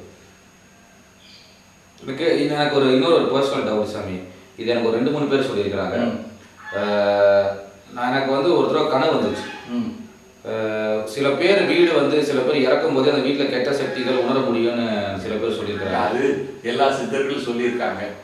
எல்லாரும் வாழை பூஜை பண்ணு, வாழையை தரிசனம் பண்ணுன்னு சொல்றோம்னா அந்த வாழைங்கிறது, சித்துங்கிறது, ஞானிங்கிறது எல்லாமே பீனியல் கேண்டு குறிப்பிட்டு தான் எல்லா சித்தர்களும் பாடியிருக்காங்க. சாகும்போது அந்த பீனியல் கேண்டு வந்து இறை ரகசியத்தை காட்சியா கொடுத்துட்டு தான் அந்த ஆன்மாவை வெளியேற்றும். அப்ப அது எல்லா உணர்வுகளும் அந்த நேரத்தில், அதாவது பிறவி பயன்ல கிடைக்காட்டி கூட இதுதான் பிரம்ம ரகசியம்னு அந்த ஆன்மா இந்த உடம்பை விட்டு பிரியிற நேரத்துல அதை இறை உணர்த்திட்டு தான் அது வெளியேற்றும். அது எல்லாரும் அறிஞ்சதில்லை. அதாவது கண்டவன் வென்றதில்லை, விண்டவன் கண்டதில்லைன்னு எல்லாம் சொல்றோம் இல்லையா பழமொழியில, அந்த மாதிரியான விஷயங்கள் அது அப்படித்தான் இருக்கும். அதை அப்ப பார்த்ததுக்கு அப்புறம் சந்தோஷம் அடைஞ்சிருக்கல அந்த ஆத்மா சந்தோஷம் அடைஞ்சிடும். ஆனா அதுக்கு மேல அது பாடியில் இருக்க முடியறது இல்லையே. அதை தக்க வச்சுக்கிறதுக்கு தான் சித்தர்கள் இத்தனை வழிகளும் சொல்லி வச்சிருக்காங்க. நீங்க ஏதாவது ஒரு வழியில் போங்க. நல்லா அறிஞ்சவங்க நிறைய பேர் நாட்டுல, இந்த சித்த நிலையை அறிஞ்சவங்க, சித்தர்களோட இதை அறிஞ்சவங்க நிறைய பேர் நாட்டுல இருக்காங்க. அங்கங்க யாராருக்கு அவங்க கிடைப்பாங்களோ அவங்க எல்லாம் கிடைச்சு அந்த பிறவி பயனை அடைஞ்சு நல்லா இருக்காங்க. சாமி இது வந்து மார்கழி மாசம். மார்கழி மாசம்னாலே சாயந்தரம் காலையில மைக் செட்டை போட்டு பாட ஆரம்பிச்சாங்க. ஐயப்பா கும்பல் ஒரு பக்கம், எந்த சாமி வேணாலும் கும்பிடுங்க. மார்கழி மாசம் எதுக்கு? சிவனை கும்பிடுங்க, அம்பாவை கும்பிடுங்க, ஐயப்பனை கும்பிடுங்க, காளை கும்பிடுங்க, யாரை வேணாலும் கும்பிடுங்க. இந்த மார்கழி மாசம் ஒன்றுதான் பூமியினோட ஆகர்ஷண சக்தியும் கோள்களோட ஆகர்ஷண சக்தியும் ஒன்று கூடி இந்த பூமியில் இருக்கக்கூடிய விஷயங்கள்ல இருக்கிற அந்த ஏர்ல இருக்கிற குளோபல் வார்மிங்கை கிளியர் பண்ணக்கூடிய விஷயம் ஆட்டோமேட்டிக்கா இந்த மாசத்துல அது கிரியேட் ஆகும். அதனாலதான் அந்த மாசத்துல எல்லாரும் நேரத்துல சாமி கும்பிடுங்க, போங்க வாங்கன்னு சொல்லி ஒரு முறையை இது பண்ணி அந்த ஈர்ப்பு சக்தி, அந்த இருக்கிற சக்தி அது நம்ம பாடியில ஆக்டிவேட் ஆகிறதுக்கு, அதாவது ரிசீவ் பண்ணி அந்த பிளட்ல ஆட் பண்ண வைக்கிறதுக்காக தான் இந்த பூஜை முறைகள் உருவாக்கப்பட்டிருக்கு. அதனால மார்கழி மாசத்துக்கு ஒரு சிறப்பு இருக்கு. மார்கழி முடிஞ்ச தை பிறந்தா வழி பிறக்கும் சொல்றாங்க இல்லையா? அப்ப இந்த மார்கழி மாசத்துல இத்தனை சக்தியை கேதர் பண்ணி நமக்குள்ள இருக்கிற அந்த நெகட்டிவ் வைப்ரேஷனை கொஞ்சமாவது ரிமூவ் பண்ணிட்டோம்னா அந்த இறையறல் நமக்கு கொஞ்சமாவது கிடைக்கும். அப்ப அதனாலதான் இந்த சடங்குகளை மார்கழி மாசம் முழுவதும் இப்படி உருவாக்கி வச்சிருக்காங்க. ஸோ ஸோ இப்போ கான்செப்ட் என்னன்னா, இந்த மார்கழி மாதம் நம்ம சடங்குகள்லாம் பண்ணி நெகட்டிவ் வைப்ரேஷன் எடுத்து பாசிட்டிவாக இருந்தால் இறைவன் அருள் கொடுத்துருவான். அப்படி எடுத்த காரியம் நல்ல காரியம் ஆகுதுன்னா தை பிறந்தா வழிபாடுன்னு சொல்லியிருக்காங்க. இயற்கையாக தை பிறந்தா எல்லாத்துக்கும் வழிபாடு. இது உண்மை. அதாவது பூகோள ரீதியாக நடக்கிற விஷயங்களை வழிபாடு ரீதியாக மக்களுக்கு கொடுத்து, ஏன்னா அன்னைக்கு கல்வி அறிவில்லை, இதனோட அறிதல் தன்மையில் புரிதல் தன்மையில் இப்படி ஒரு சாமிங்கிற ஒரு பேர் வச்சா மனசுக்குள்ள ஒரு உணர்வு வரும். அந்த உணர்வு வந்துச்சுன்னா இதை இப்போ மக்கள் பெற்று சுபீட்சம் அடைவாங்க. அதுக்காக இந்த மார்கழி மாசத்துல சிறப்பு பெற்றிருக்கிறாங்க. ஆனால் ஒரு ஒரு பல ரெண்டு வாரத்துக்கு முன்னாடி ஒரு ப்ரோக்ராம் பார்த்தேன் சாமி. பெரிய ப்ரோக்ராம், எல்லாத்துக்கும் தெரியும் இந்தியாவில். திருவண்ணாமலை தீபம்னா ரொம்ப ஃபேமஸ். இன்ஃபேக்ட் கொற்ற மலை கூட்டம், அவ்வளோ கூட்டம், தீபம் ஏற்றுறாங்க ஃபர்ஸ்ட்டுக்கு ஒருக்கா. இது ஐயப்பன் கோயிலையும் பண்ணுறாங்க. எல்லா கோயில்லையுமே இப்போ காலையிலிருந்து மாலையில் வரைக்கும் சாமி கழுவுற அவசியம் பண்ணுற அலங்காரம் பண்ணால் கடைசியில் அந்த தீபாராதனை காட்டும் போது நீங்கள் வழிபாடு பண்ணி அப்போ அந்த ஜோதியை பார்த்து வேண்டுதல் சொன்னால் இறை நமக்கு நிறைவேற்றி வைக்குங்கிறது ஒரு நம்பிக்கை. அந்த கார்த்திகை மாசத்துல வர்ற ஜோதி தான் உலகுக்கு உயிர் சக்தியாக வரும்னு அந்த காலத்தில் வகுத்து வச்சிருக்காங்க. கார்த்திகை மாதம் வர்ற ஜோதி. அப்போ அதனால ஒவ்வொரு மாதம் அந்த கார்த்திகை மாதத்தில் வர்ற ஜோதி அன்னைக்கு விநாயகருக்கு, விஷ்ணுக்கு, சிவனுக்கு 3 நாளும் 3 விதை ஏற்றுறாங்க. அப்போ பிரம்மா, சிவன், விஷ்ணு 3 பேர்த்துக்கும் 3 நாள் அதை வச்சு அந்த 3 நாள் அந்த உயிர்ப்பு சக்தியை கிரியேட் பண்றாங்க. அந்த திருவண்ணாமலையில் அந்த டைம்ல ஜோதியை கிரியேட் பண்ணி அந்த அந்த வைப்ரேஷன் இருக்குது. அங்கதான் குவியதுனால தான் அங்க அந்த கோயில் உருவாக்கி இருக்கிறாங்க. அதை டெலிகாஸ்ட் பண்ண வைக்கிறதுக்கு, ரிசீவ் பண்ண வைக்கிறதுக்கு உண்டானதான் அந்த ஜோதியினோட வைப்ரேஷன். ஸோ அப்போ அந்த டைம்ல போனால் நல்லா எல்லாம் போகிறோம், எல்லாரும் பலனடையலாம், போகணும், எல்லாரும் போகணும். அதே மாதிரி ஐயப்பனோட கான்செப்டும் ஐயப்பனோட கான்செப்ட் தான், முருகனோட கான்செப்ட் தான், அம்பாலோட கான்செப்ட் தான், வெங்கடாசலபதியோட கான்செப்ட் தான், விஷ்ணுவோட எல்லாமே ஒன்றும். ஒவ்வொரு மதங்கள் வந்து ஒவ்வொரு இதை சார்ந்தவங்க எல்லாம் ஒவ்வொரு கடவுளை குலதெய்வமா எடுத்து வழிபாடு பண்றாங்க. இந்த பட்டையடி திருநீர் பூசுறவங்க எல்லாம் சிவ வழிபாடு பண்றாங்க, நாமம் போடுறவங்க விஷ்ணு வழிபாட்டுக்கு போறாங்க. அப்போ இப்படி ஒவ்வொருத்தரும் ஒவ்வொரு மாதிரியான வழிபாடு முறைகளை எடுத்துக்கிறாங்க. அது யாராரு எதை சார்ந்த மக்கள் வந்து எதை சார்ந்த சமுதாயம் இருக்குதோ அவங்கெல்லாம் அந்த வழிபாட்டு முறையில் அந்த இதில் போனாங்கன்னா பலன் பெற்றுக்கலாம். எனக்கு ஒரு சின்ன விஷயத்துல ஒரு டவுட் சாமி. இது கரெக்டான கொஸ்டினான்னு தெரியல. நம்ம ஃப்ரெண்டு ஒருத்தர் சமீப காலத்தில் பண பிரச்சனை இருக்குது, நான் திருப்பதிக்கு போயிட்டு வரேன்னு தலைவர். இது வந்து ஒருத்தர் இல்லை, இது மாதிரி ஒரு 10 பேர் சொல்லியிருக்கிறாங்க. பண பிரச்சனைனா திருப்பதிக்கு போயிட்டு வந்துடுறேன்னு சொல்லி கார் எடுத்துகிட்டு போயிட்டு ஃப்ரைடே போயிட்டு ஒரு நாள் வந்துடுறாங்க. திருப்பதி கோயிலுக்கு போனால் பண பிரச்சனை சால்வ் ஆகிடும், அஸ்ட்ராலஜிக்கும் இருக்கும். அதாவது அந்த திருப்பதி ஸ்தலத்தினோட கொங்கணவர் வந்து அதை ஸ்தாபிச்சவர், கொங்கண சித்தர் வந்து அதுல குபேரங்கிட்ட வந்து வெங்கடாசலபதியை கடன் வாங்கி அந்த கடனை அடைக்க முடியாம களி முடிகிற போதுதான் இந்த கடன் அடையுங்கிற ஒரு தத்துவ கதையும் இருக்கு. ஆமா. இப்ப இதனோட உண்மை அர்த்தம் இந்த மகாபாரத கதைகள்ல போன எபிசோட்ல நான் சொன்ன மாதிரி இந்த கடன்கிறது எதுனா தாய் தந்தை கொடுத்த கர்மாவால வாங்கி வந்த கடன் தான், அதான் கர்ம வினை பயன். அது யாருக்கிட்ட இருந்து வாங்கினா குபேரங்கிட்ட இருந்து கடவுள் வாங்கிட்டாரு. இப்ப இந்த கடவுள் யாரு? நம்மளோட கர்ம வினை பயனை தீர்க்கறதுக்கு தான் வந்தாரு. அப்ப அங்க போனா அந்த கர்ம வினை பயன் தீர்த்தா இறை அருள் கிடைக்குங்கிறது உண்மையான தத்துவம். அதே மாதிரி எண்ணி பார்த்தீங்கன்னா திருப்பதி கோயில் வந்து எத்தனை பேர் ஆக்சிடென்ட்ல செத்து போயிருக்கீங்க? அதுதான் என்னோட கருத்து. அதெல்லாம் போனவங்களுக்கெல்லாம் பணம் வந்துச்சா? திருப்பதி போயிட்டு வந்தா கிடைக்குங்கிற ஒரு நம்பிக்கை, திருப்பதி போயிட்டு வந்தா ஒரு திருப்பம் ஏற்படும் பழமொழியெல்லாம் வச்சிருக்கிறார். இது வந்து என்னன்னா கர்மாவுக்கும் இறைக்கும் உள்ள தொடர்பு. போயிட்டு வந்தா இப்படி நடக்குங்கிற ஒரு நம்பிக்கையை மனசுல உருவாக்கிட்டோம்னா இப்ப மனது நம்பியாச்சுன்னா அது நடக்குமா நடக்காதா? நடக்கும். இப்படி எல்லாம் ஆன்மீக ரீதியாக இருக்கக்கூடிய விஷயங்கள், மனதுல அந்த நம்பிக்கை ஏற்படுத்தக்கூடிய விஷயங்கள், அதுக்கு தகுந்த மாதிரி வைப்ரேஷனை அங்கே கிரியேட் பண்ணக்கூடிய விஷயங்கள் தான் அங்கே இருக்கு. ஓகே. எனக்கு இது மூளையை வச்சு ரொம்ப நாள் யோசிச்சுட்டு இருக்கேன். சாய்பாபா சீரியல்லாம் பார்த்துருக்குறேன். அது ரொம்ப ஏழைப்பட்டு நாய்க்கிட்டலாம் உட்காந்து சாப்பிட்டு இருப்பாரு. ஆனால் சாய்பாபாவோட சிலைகள் எல்லாமே சாய்பாபா கால் மேலே கால் போட்டு கம்பீரமாக உட்காந்து. எந்த காலம் மேலே போட்டு உட்காந்துருக்காரு? அதுதான் நான் போயிட்டு கேட்கணும். ரைட்டை வந்து போட்டிருப்பாரு மேலே, ரைட்டா லெஃப்ட் மேலே போட்டிருப்பாரு, தலைக்கு பின்னாடி ரவுண்டா ஜோதி தெரியும். இது நிறைய கடவுள் கிட்ட இருக்கு. இல்லை, எல்லா கடவுளும் அதுதான் உண்மை தத்துவம். என்னன்னு கேட்டா இந்த மூச்சு காத்து தான் சூத்திரதாரிங்கிறது எல்லாருக்கும் தெரிஞ்சு போச்சு. இந்த மெடிடேஷன் பண்றவங்க, வாசி யோகம் பண்றவங்க, குண்டலி யோகம் பண்றவங்க எல்லாருமே என்ன சொல்றீங்க? மூச்சு பயிற்சி இப்படி இடு, வலது நாசியில் இடு, இடது நாசியில் இடு, சுழிமுனையில் ஏற்று, இப்படி எல்லாம் சொல்லிட்டு இருக்கிறோம்.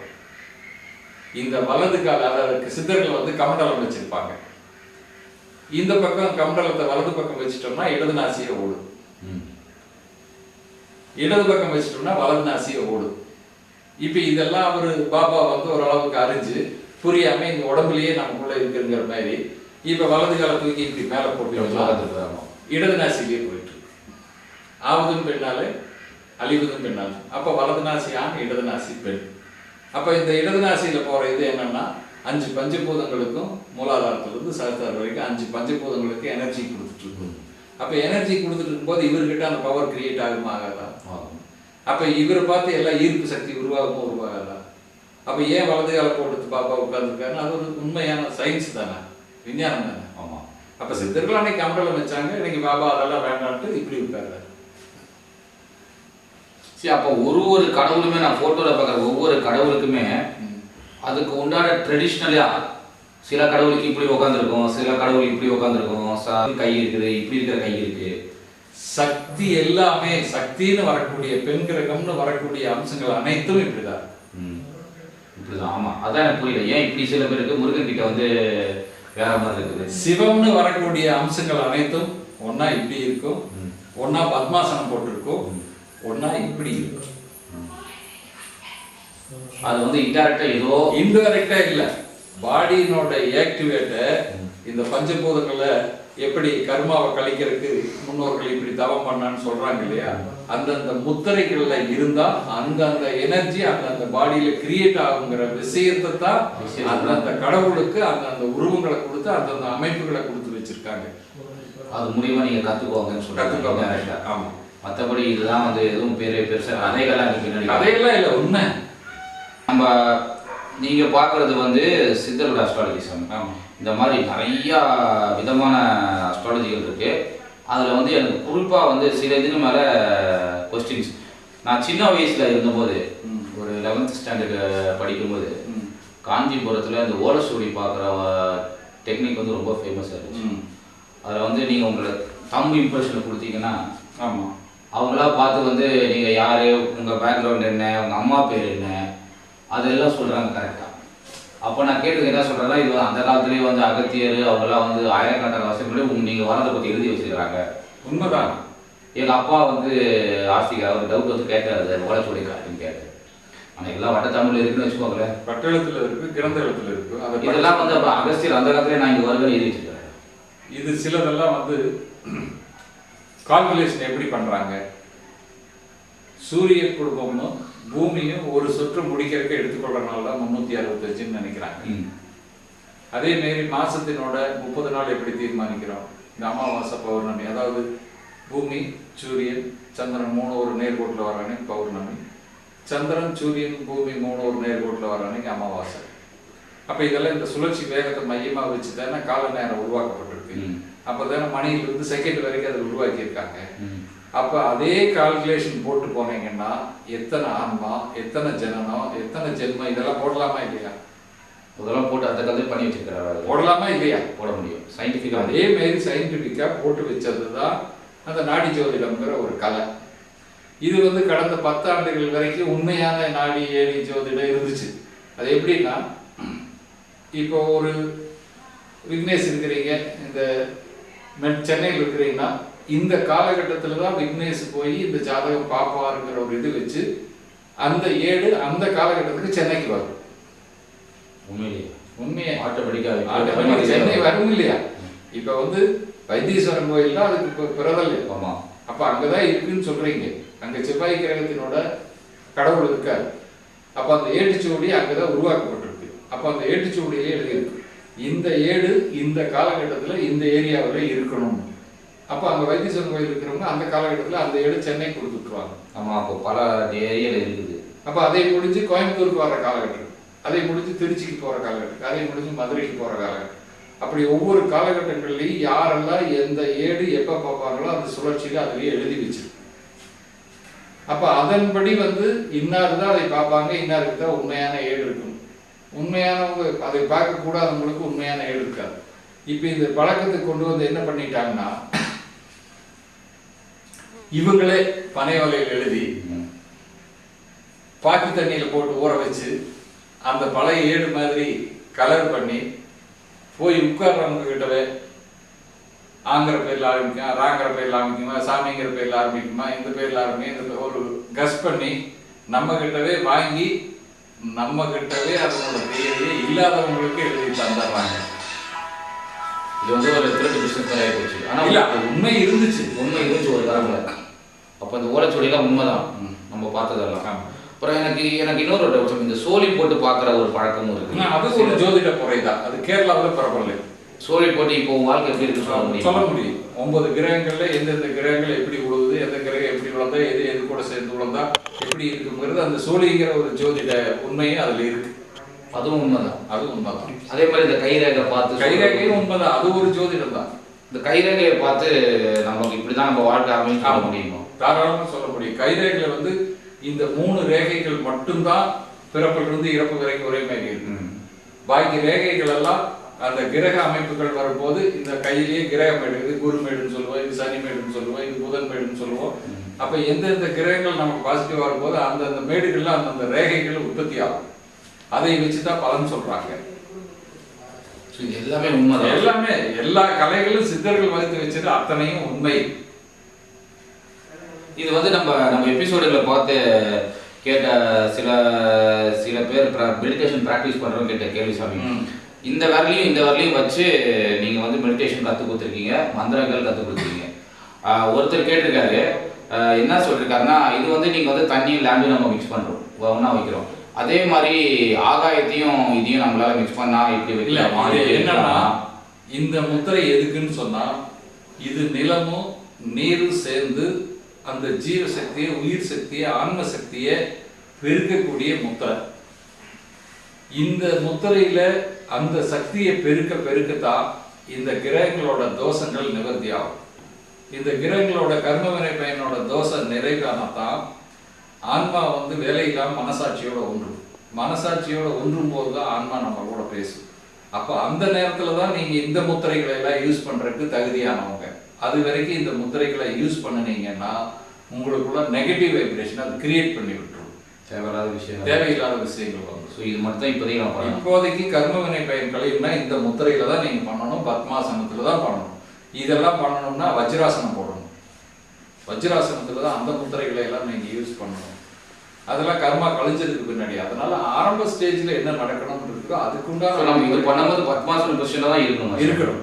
பத்மாசனத்துல தான் இருக்கணும். அப்பதான் உடம்பு வந்து நேர்கோட்டில் இருக்கும்போது இப்படி உட்காரும் போது பத்மாசனம் போடும்போது இந்த முருகன் வந்து சூரசம்ஹாரனை வதம் பண்றதுக்கு தீபாவளி முடிஞ்சு வர்ற அந்த சஷ்டி விரதம் இருந்து சூரசம்ஹார நிகழ்ச்சி எல்லாம் நடத்தணும் இல்லையா? அந்த சூரன் யாருங்கிறது நமக்குள்ள இருக்கிற கர்மா தான். அதை வதம் பண்றதுக்கு உண்டான அச்சரம் தான் 43 கோண அச்சரம். அப்ப இந்த பத்மாசனம் போட்டு உட்கார்ந்தோம்னா இந்த உடம்பு 40 முக்கோணமா மாறும். நான் நிறைய பேர் போட்டு காமிச்சிருக்கிறேன். நான் அடுத்த எபிசோடு வரும்போது அது சான்ஸ் கிடைச்சா எப்படி போடுறது, அதுல பீச்ச மந்திரங்கள் எப்படி அடைக்கிறது. அதாவது முதல்ல எபிசோட்ல சொன்ன மாதிரி புள்ளி இல்லாத எழுத்தெல்லாம் சிவம், புள்ளி வைத்த எழுத்தெல்லாம் சக்தி. அப்ப இந்த பஞ்சபூத மந்திரங்கள்ல நமசிவாயாவை எடுத்துட்டு பச்சாட்சர மந்திரம் இங்கிலீஷ் முறையை எடுத்துட்டு சடாச்சர மந்திரத்துக்கு போற சவரான போவாங்க. அந்த சடாச்சர மந்திரம் ஒண்ணுதான் 43 கோணத்திலேயே அடைக்கப்படுற மந்திரம். அதுக்கு பக்கபலமா இருக்கிற பீஜ மந்திரங்கள் தான் இந்த கிரகங்களுக்கு உண்டான மந்திரம். அதெல்லாம் அடைச்சோம்னு சொல்லி சொன்னா நம்மளோட கர்மவினை பயனை அது தீர்க்கக்கூடிய வைப்ரேஷன் அது கொடுக்கும். அதை சூரியனை வதம் பண்ற நிகழ்ச்சின்னு பண்றோம்.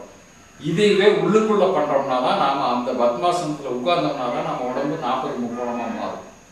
அந்த 40 முக்கோணமா மாறும்போது இந்த உயிர் சக்தியை அதிகப்படுத்தணும்னா, ஜீவசக்தியை அதிகப்படுத்தணும்னா எல்லா அவயங்களும் அந்த கர்மவினை பயன்களுக்கு விடுபடுறதுக்கு வரும். அதைத்தான் முதல்ல செய்ய சொல்லி எல்லாருக்கும் நான் பேசிக்கான விஷயத்தை சொல்லி. பேசிக்கா எல்லாரும் பத்மாசன பொசிஷன்ல உட்காந்து நீங்க சொந்த கொடுத்த அந்த மந்திரங்களை ஸ்டார்டிங்ல செஞ்சாலே கர்மவினை பயன் கழிஞ்சால் மற்ற விஷயங்கள் எல்லாம் ஆட்டோமேட்டிக்கா உங்களுக்குள்ள கிரியேட் ஆகும். ஏன்னா ஆன்மாவுக்கு வந்து கர்மாவனோட பதிவு எடுக்கிற வேலை இல்லை, மனசாட்சியோட ஒன்று. எது கேட்டாலும் நீங்க மனசை தொட்டு சொல்றீங்க, மனசாட்சி தொட்டு சொல்றீங்க இல்லையா? அப்ப அந்த மனசாட்சி கூட ஆன்மா பேசுறதுக்கு ஆரம்பிச்சாச்சுன்னா இந்த கர்மவினை பயனிலிருந்து, இறை சக்தியிலிருந்து, மந்திர சக்தியிலிருந்து, தந்திர சக்தியிலிருந்து, எந்திர சக்தியிலிருந்து எல்லா விஷயங்களையும் உங்களுக்கு அது காட்டித்தரும். அதனாலதான் பேசிக்கா நீங்க இதுல சுத்தி ஆகிவாங்க. இன்னொருத்தர் கேட்டிருக்காரு சாமி, எனக்கும் இதுல டவுட் இருக்குது. ஒருத்தர் சொன்னாரு, எங்க வீட்டுல வந்து நான் நல்லா இருந்தேங்க, கந்திருஷ்டி போச்சு, சொந்தக்கார கந்திருஷ்டி போயிட்டு அழிஞ்சு போச்சு, நான் கூட திக்கி விட்டேன்.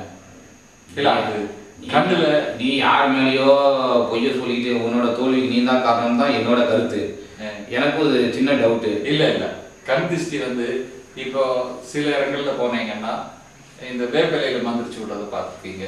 சில இடத்துல போனீங்கன்னா இந்த எலுமிச்சி மரத்துல மந்திரிச்சுட்டு பார்த்துருக்கீங்க. சில இடங்கள்ல போனீங்கன்னா இந்த மிளகாய், கடுகு, உப்பு இதுல வச்சு மந்திரிச்சு விடுறத பார்த்துருக்கீங்க. சில இடங்கள்ல போனீங்கன்னா இந்த பூசணிக்காயை வெட்டி அதுல வச்சு மந்திரிச்சு விடுறத பார்த்துருக்கீங்க. இப்போ இதெல்லாம் என்ன திருஷ்டிங்கிறது என்னன்னா நம்ம மேல நெகட்டிவ் வைப்ரேஷன் பாஸ் ஆகும். அப்போ அந்த நெகட்டிவ் வைப்ரேஷன் பாஸ் ஆச்சுன்னா அது நமக்குள்ள எஃபெக்ட் பண்ணும். அப்போ அந்த நெகட்டிவ் வைப்ரேஷனை இந்த வழிகளில் சரிப்படுத்திக்கலாம்ங்கிறத முன்னோர்கள் பண்ணி வச்சிருக்காங்க. இப்போ எனக்கு இப்போ நான் குழந்தையா இருக்கிற காலத்துல எல்லாம் பார்த்தீங்கன்னா வியாழக்கிழமை, ஞாயிற்றுக்கிழமை எல்லாம் பார்த்தா எங்கள் அம்மா வந்து மிளகாய், உப்பு, கடுகு இது 3 போட்டு சித்தி எரியிற அடுப்பில் கொண்டு போடுவாங்க. போட்டு வந்துட்டு பாரு காரமே வரல பாரு, அப்போ எத்தனை திருஷ்டி மேலே இருக்குன்னு எனக்கு சொல்லுவாங்க. ஒய்ஃப் தான் பண்ணுறாங்க. ஆமாம். சில ஊர்களில் பார்த்தீங்கன்னா இந்த வியாழக்கிழமை, ஞாயிற்றுக்கிழமையானா இந்த பூசணிக்காயை சுற்றி உடைக்கிறதா இருக்கு. இதெல்லாம் உண்மையா சார்? ஆமாம், இதெல்லாம் அவங்க பூசணிக்காயெல்லாம் ஏன் இந்த இடத்துல வெட்டி போடுறாங்க, ஏன் பூசு பண்ணி 4 முக்குலி எல்லாம் போடுறாங்கன்னு சொல்லி இந்த வெள்ளிக்கிழமை பார்த்தீங்கன்னா இந்த கடைகளில், வியாபார ஸ்தலங்கள்ல எல்லாம் பார்த்தா தேங்காய் மேலே கற்பூரத்தை வச்சு காட்டி அந்த ஈடு தேங்காய் போடுவாங்க இல்லையா. தேங்காய் ஒன்று தான் இப்போ சாமிக்கு கும்பிட போனோம்னா தேங்காய் பழம் தானே சொல்றீங்க. தேங்காய் ஒன்று தான் 3 கண்ணோட இருக்கு. அதாவது அந்த குடும்பம் கேட்டு பார்த்தீங்கன்னா 3 கண்ணு இருக்கு. இப்போ நமக்கு மனிதன் வந்து இது 2 பொய் கண்ணு, இது வந்து நிஜ கண்ணு, இதுதான் பேனியல் கண்ணு. அப்போ இந்த மாதிரி 3 எதில் இருக்குதோ அதெல்லாம் 3 சேர்ந்த விஷயம். அதாவது சயின்ஸ் படி பார்த்தோம்னா நியூட்ரான், புரோட்டான், எலக்ட்ரான் சேர்ந்த விஷயம். ஆன்மீகப்படி பார்த்தோம்னா ஓம்ங்கிற பிரணவம் சேர்ந்த விஷயம். அப்போ அதெல்லாம் வந்து அந்த நெகட்டிவ் வைப்ரேஷனை பாசிட்டிவாக மாற்றக்கூடிய சக்தி அதுக்கு கையில் இருக்குதுன்னு தெரிஞ்சுதான் முன்னோர்கள் இந்த விஷயங்களை ஏரியாவுக்கு தகுந்த மாதிரி, அந்த பழக்க வழக்கங்களுக்கு தகுந்த மாதிரி இன்றைக்கு நடைமுறை சாதித்து. ஸோ இப்போ வந்து ஒருத்தர் வந்து கெட்ட வைப்ரேஷன் இருக்கிறவர் உங்களை பார்த்து புறமப்பட்டவரோ கண்ணு வச்சாலோ அது உங்களை அது என்னன்னா அதுக்கும் சோல்ல சில விதங்கள் இருக்கு. அதுக்கு இந்த கிரக ரீதியாக தான் பாதிக்குது. இப்போ நெகட்டிவ் வைப்ரேஷன் பிளட் குரூப்ல எடுத்துக்கோங்க. பாசிட்டிவ் பிளட் குரூப் இருக்கு, நெகட்டிவ் பிளட் குரூப் இருக்கு. இப்போ இந்த பாசிட்டிவ் பிளட் குரூப் இருக்கிறவங்க மேக்சிமம் அந்த கண் திருஷ்டி இதுக்கு இது பட மாட்டாங்க. எப்போ உட்படுவாங்கன்னா அவங்களுக்கு கிரக ரீதியா சாதகம் இல்லாத காலம். நெகட்டிவ் வைப்ரேஷன் உள்ள பிளட் கார்டனோட வைப்ரேஷன் இவங்க மேல பாஸ் ஆகும்போது, அதாவது மனம் ஒன்றி பாஸ் ஆகும்போது, எப்படி மனம் ஒன்றி பாஸ் ஆகும் போதுன்னா இப்ப நமக்கு ஒருத்தர் செய்யற செயல் வந்து தப்பா தெரியுது, உண்மையாவே தவறுன்னு தெரிஞ்சா மனசு எவ்வளவு வருத்தப்படுது.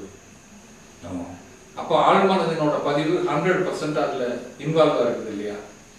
அப்போ அந்த மாதிரி மனசறிஞ்சு யாராவது ஒருத்தர் அந்த நெகட்டிவ் வைப்ரேஷனை பாஸ் பண்ணா அது எஃபெக்ட் பண்ணும்.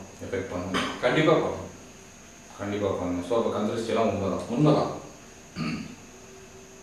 சரி, எனக்கு இது ஒரு டவுட் சாமி. நம்ம போன மாதம் நம்ம ஃப்ரெண்டை பார்த்ததுலேருந்து உடம்புல இருக்கிற நோய்களை வந்து நீங்கள் ஜோசியத்தில் சொல்கிறீங்க, இந்த காலம் இப்படி இருக்குது, ஸோ வயிறு அஃபெக்ட் ஆகும், ஆனால் சரியில்லாதவங்க நிறைய பேரை பார்த்துருக்கேன்.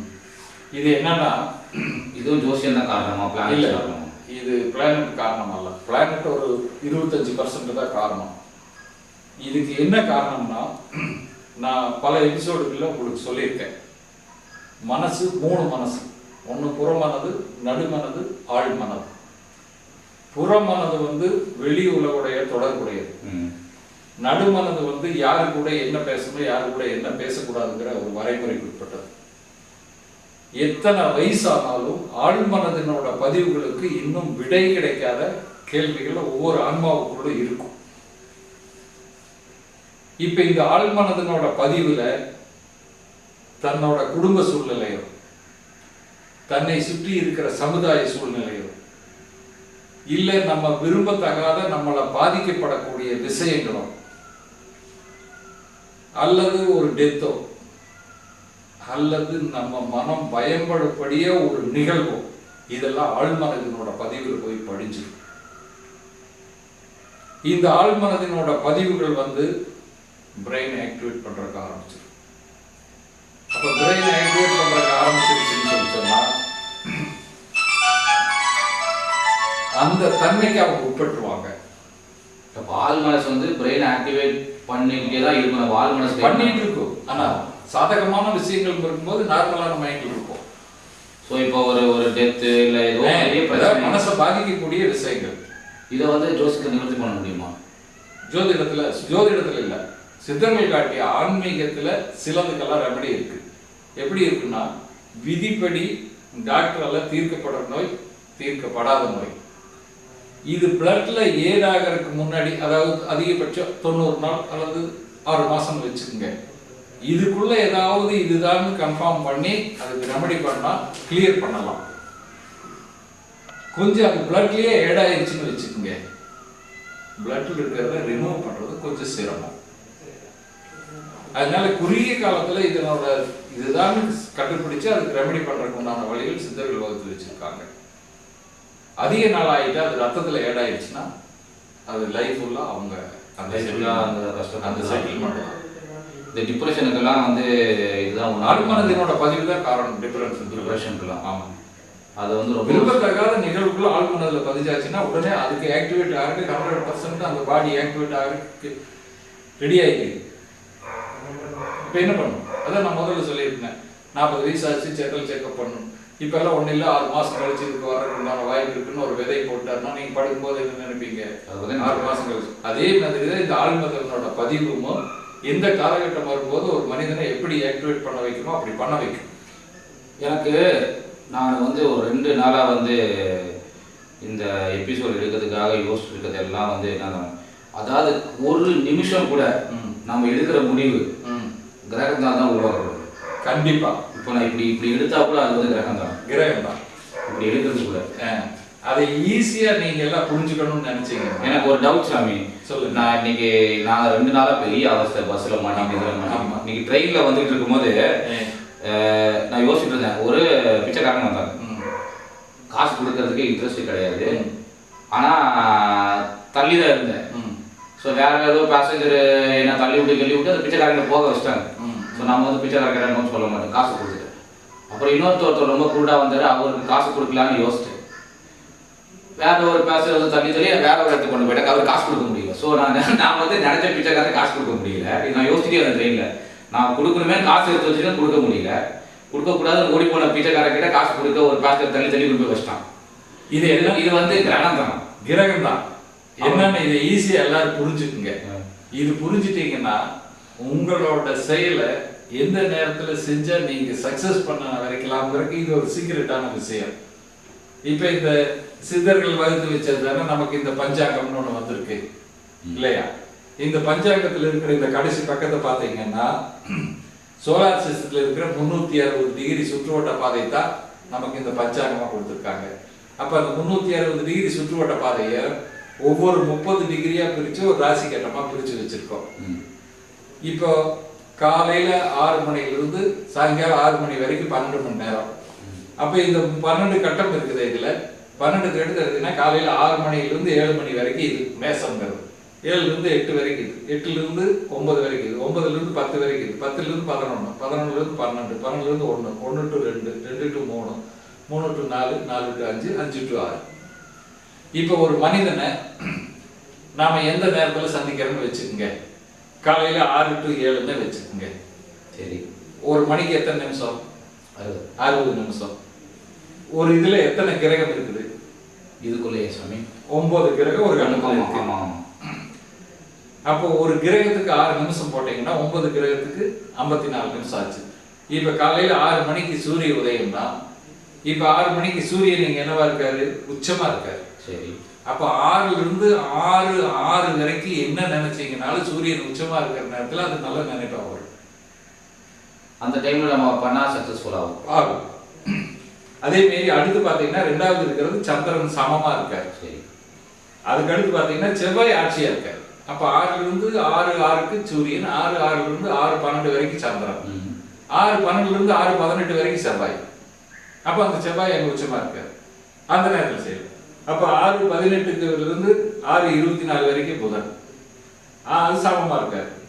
அதுக்கு மேல குரு நட்பா இருக்காரு 6:30 வரைக்கும். அதுக்கு மேல சுக்கிரன் 6:36 வரைக்கும் சமமா இருக்காரு.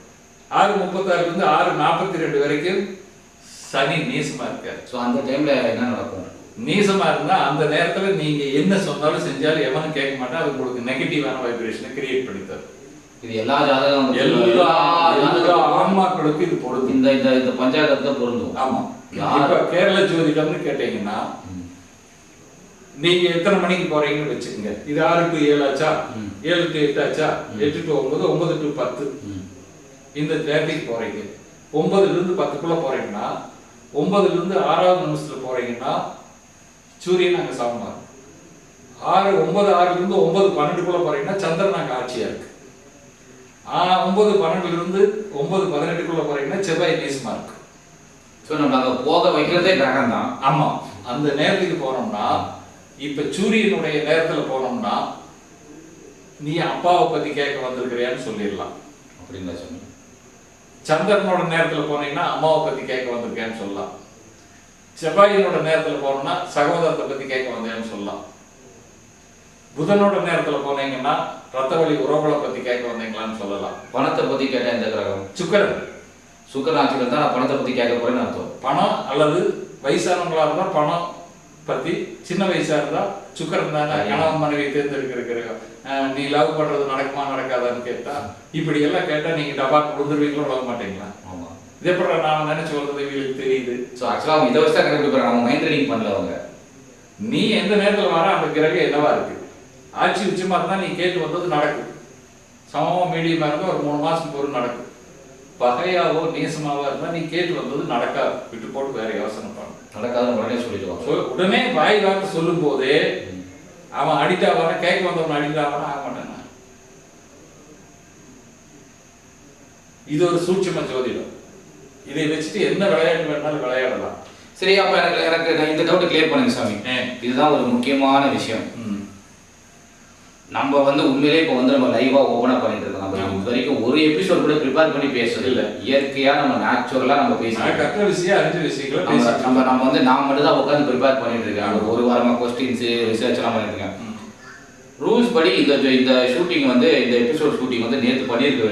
இன்னைக்கு தான் பண்ணணும். நேற்று பண்ண வேண்டியது துரதிருஷ்டவசமா பஸ் பிரேக் டவுன் ஆகி அங்கே எங்கன்னு மாட்டிக்கிட்டோம். ஸோ நேற்றுக்கு போட்ட பிளான் நடக்கல. ஸோ அதனால வந்து நமக்கு வந்து எந்த கிழமை? நேற்றுக்கு சனிக்கிழமை. சனிக்கிழமை என்ன நட்சத்திரம்? சனி. நான் நட்சத்திரம் தரேன்.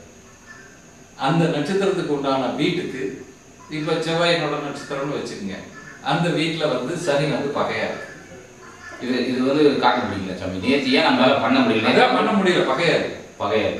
அப்போ நம்ம அந்த பகையான நேரத்தில் ஏற்பட்ட தாட்டு நம்ம நடக்க விடாம அந்த சந்தர்ப்ப சூழ்நிலை உருவாக்கிடுச்சு இல்லையா? இது நமக்கு மட்டுமா? நம்ம பஸ்ல வந்தவங்க அத்தனை பேருக்கு கூட தானே அந்த நிலை.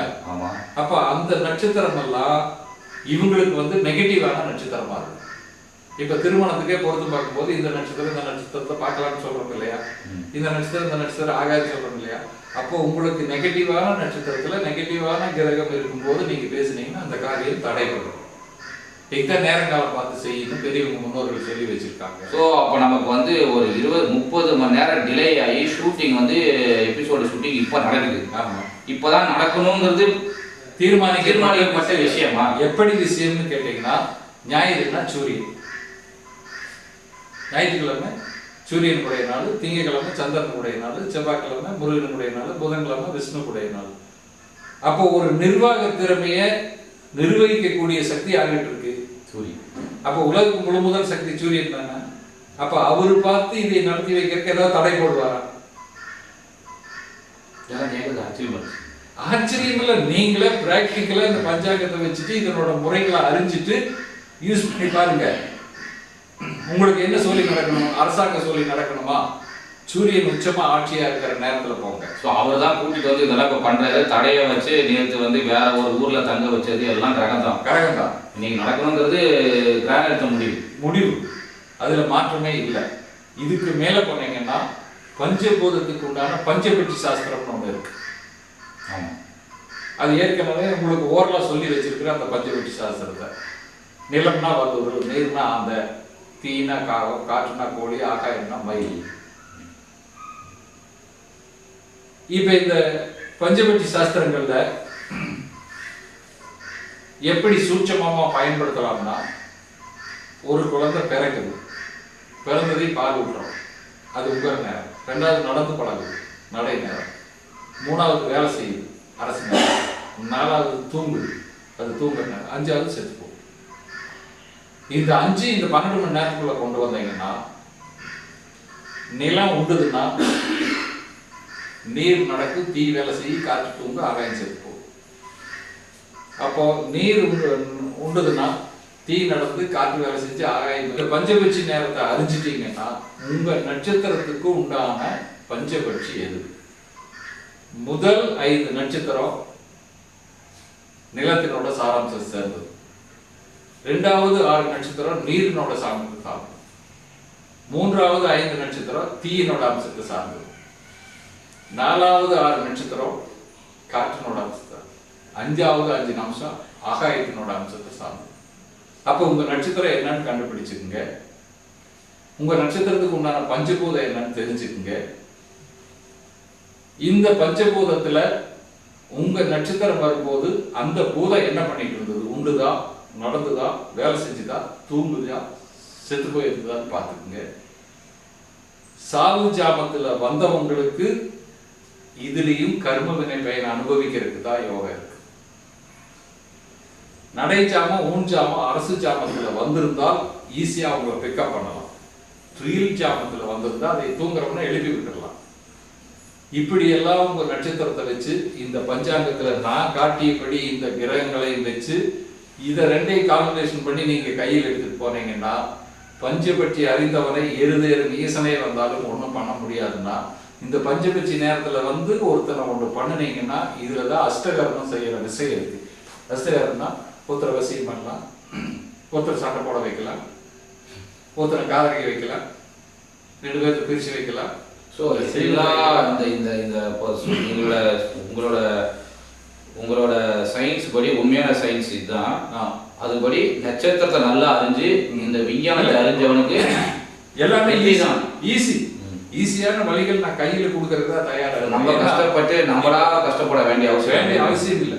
இப்ப பேசிக்கான விஷயங்களை இது வரைக்கும் கொடுத்த எபிசோடுகள்ல நீங்க இதெல்லாம் தெரிஞ்சிட்டீங்கன்னா, நீ அடுத்து வர்ற எபிசோட்ல இந்த பஞ்சாங்கத்தை வச்சு எப்படி கத்துக்கிறது, உங்க பிறந்த நேரத்தை வச்சு எப்படி உங்களுக்கு நல்ல நேரத்தை கிரியேட் பண்ணிக்கிறது, எந்த நேரத்துல நீங்க கிரியேட் பண்ணா எந்த விஷயங்கள் சக்சஸ் ஆகும், மாதிரியான நேயர்களுடைய சந்தேகங்களுக்கும் இனிமேல் இதை ஒன்னொன்னா புரிஞ்சு கேட்கிற சந்தேகங்களுக்கு இந்த மாதிரியான சில நுணுக்கமான விஷயங்களுக்கும், பஞ்சாங்க விஷயங்களுக்கும், பஞ்சபூத விஷயங்களுக்கும், பஞ்சபட்சி விஷயங்களுக்கும் நீங்க ஏதாவது கேள்வி கேட்டீங்கன்னா வர எபிசோடுகள்ல வந்து உங்களுக்கு இதையே நான் இது வரைக்கும் முன்னமே கொடுத்த மாதிரி பஞ்சபூதங்கள், பஞ்சாட்சரங்கள், கிரகங்கள், விதி பயன், ஆன்மீகம், மந்திரம், அதை வெல்ற வழி, இந்த மாதிரியான பல விஷயங்கள் இது வரைக்கும் உங்களுக்கு பல எபிசோடுகளில் கொடுத்துருக்கேன். இனி வர்ற எபிசோடுகளில் இந்த மாதிரி சில நுணுக்கமான விஷயங்களை நான் உங்களுக்கு தரப்போறேன். இதில் தொடர்ந்து சித்தர்களுடைய ஆசியுடையும் உங்களுடைய நன்மை கருதியும் மக்கள் சமுதாயம் மேன்மை அடையவும் சித்தர்கள் வகுத்து வச்ச இந்த அரிய பெரிய கலை உலக மக்களை போய் சேர வேண்டியங்கிற ஒரு விஷயத்தையும் கையில் எடுத்துட்டு இந்த விஷயங்களை நம்ம வாழ்வியலுக்கு பயன்படுத்தி நம்ம வாழ்வியலை எவ்வளவு செம்மையுற நடத்த முடியுமோ அதுக்கு உண்டான விஷயங்களை, இயற்கையில் இருக்கிற நேச்சரினோட ரகசியங்களை, விதி பயனோட ரகசியங்களை, அறிவு பயனோட தெளிவுகளை, இதையெல்லாம் ஒன்றுபடுத்தி மேம்படுறதுக்கு இன்னும் வருங்காலத்தில் வர்ற எபிசோடுகளில் என்னென்ன விஷயங்கள் சித்தர்கள் வகுத்து வச்சிருக்காங்கிறத இன்னும் தெளிவாக உங்களுக்கு கொண்டு வர்றதுக்கு நான் ஆசைப்படுறேன். அதுக்கு சித்தர்கள் ஆசியும் இறை அருளும் கிடைத்தால் நான் மீண்டும் உங்களை அடுத்த எபிசோடில் சந்திக்கிறேன். நன்றி, வணக்கம்.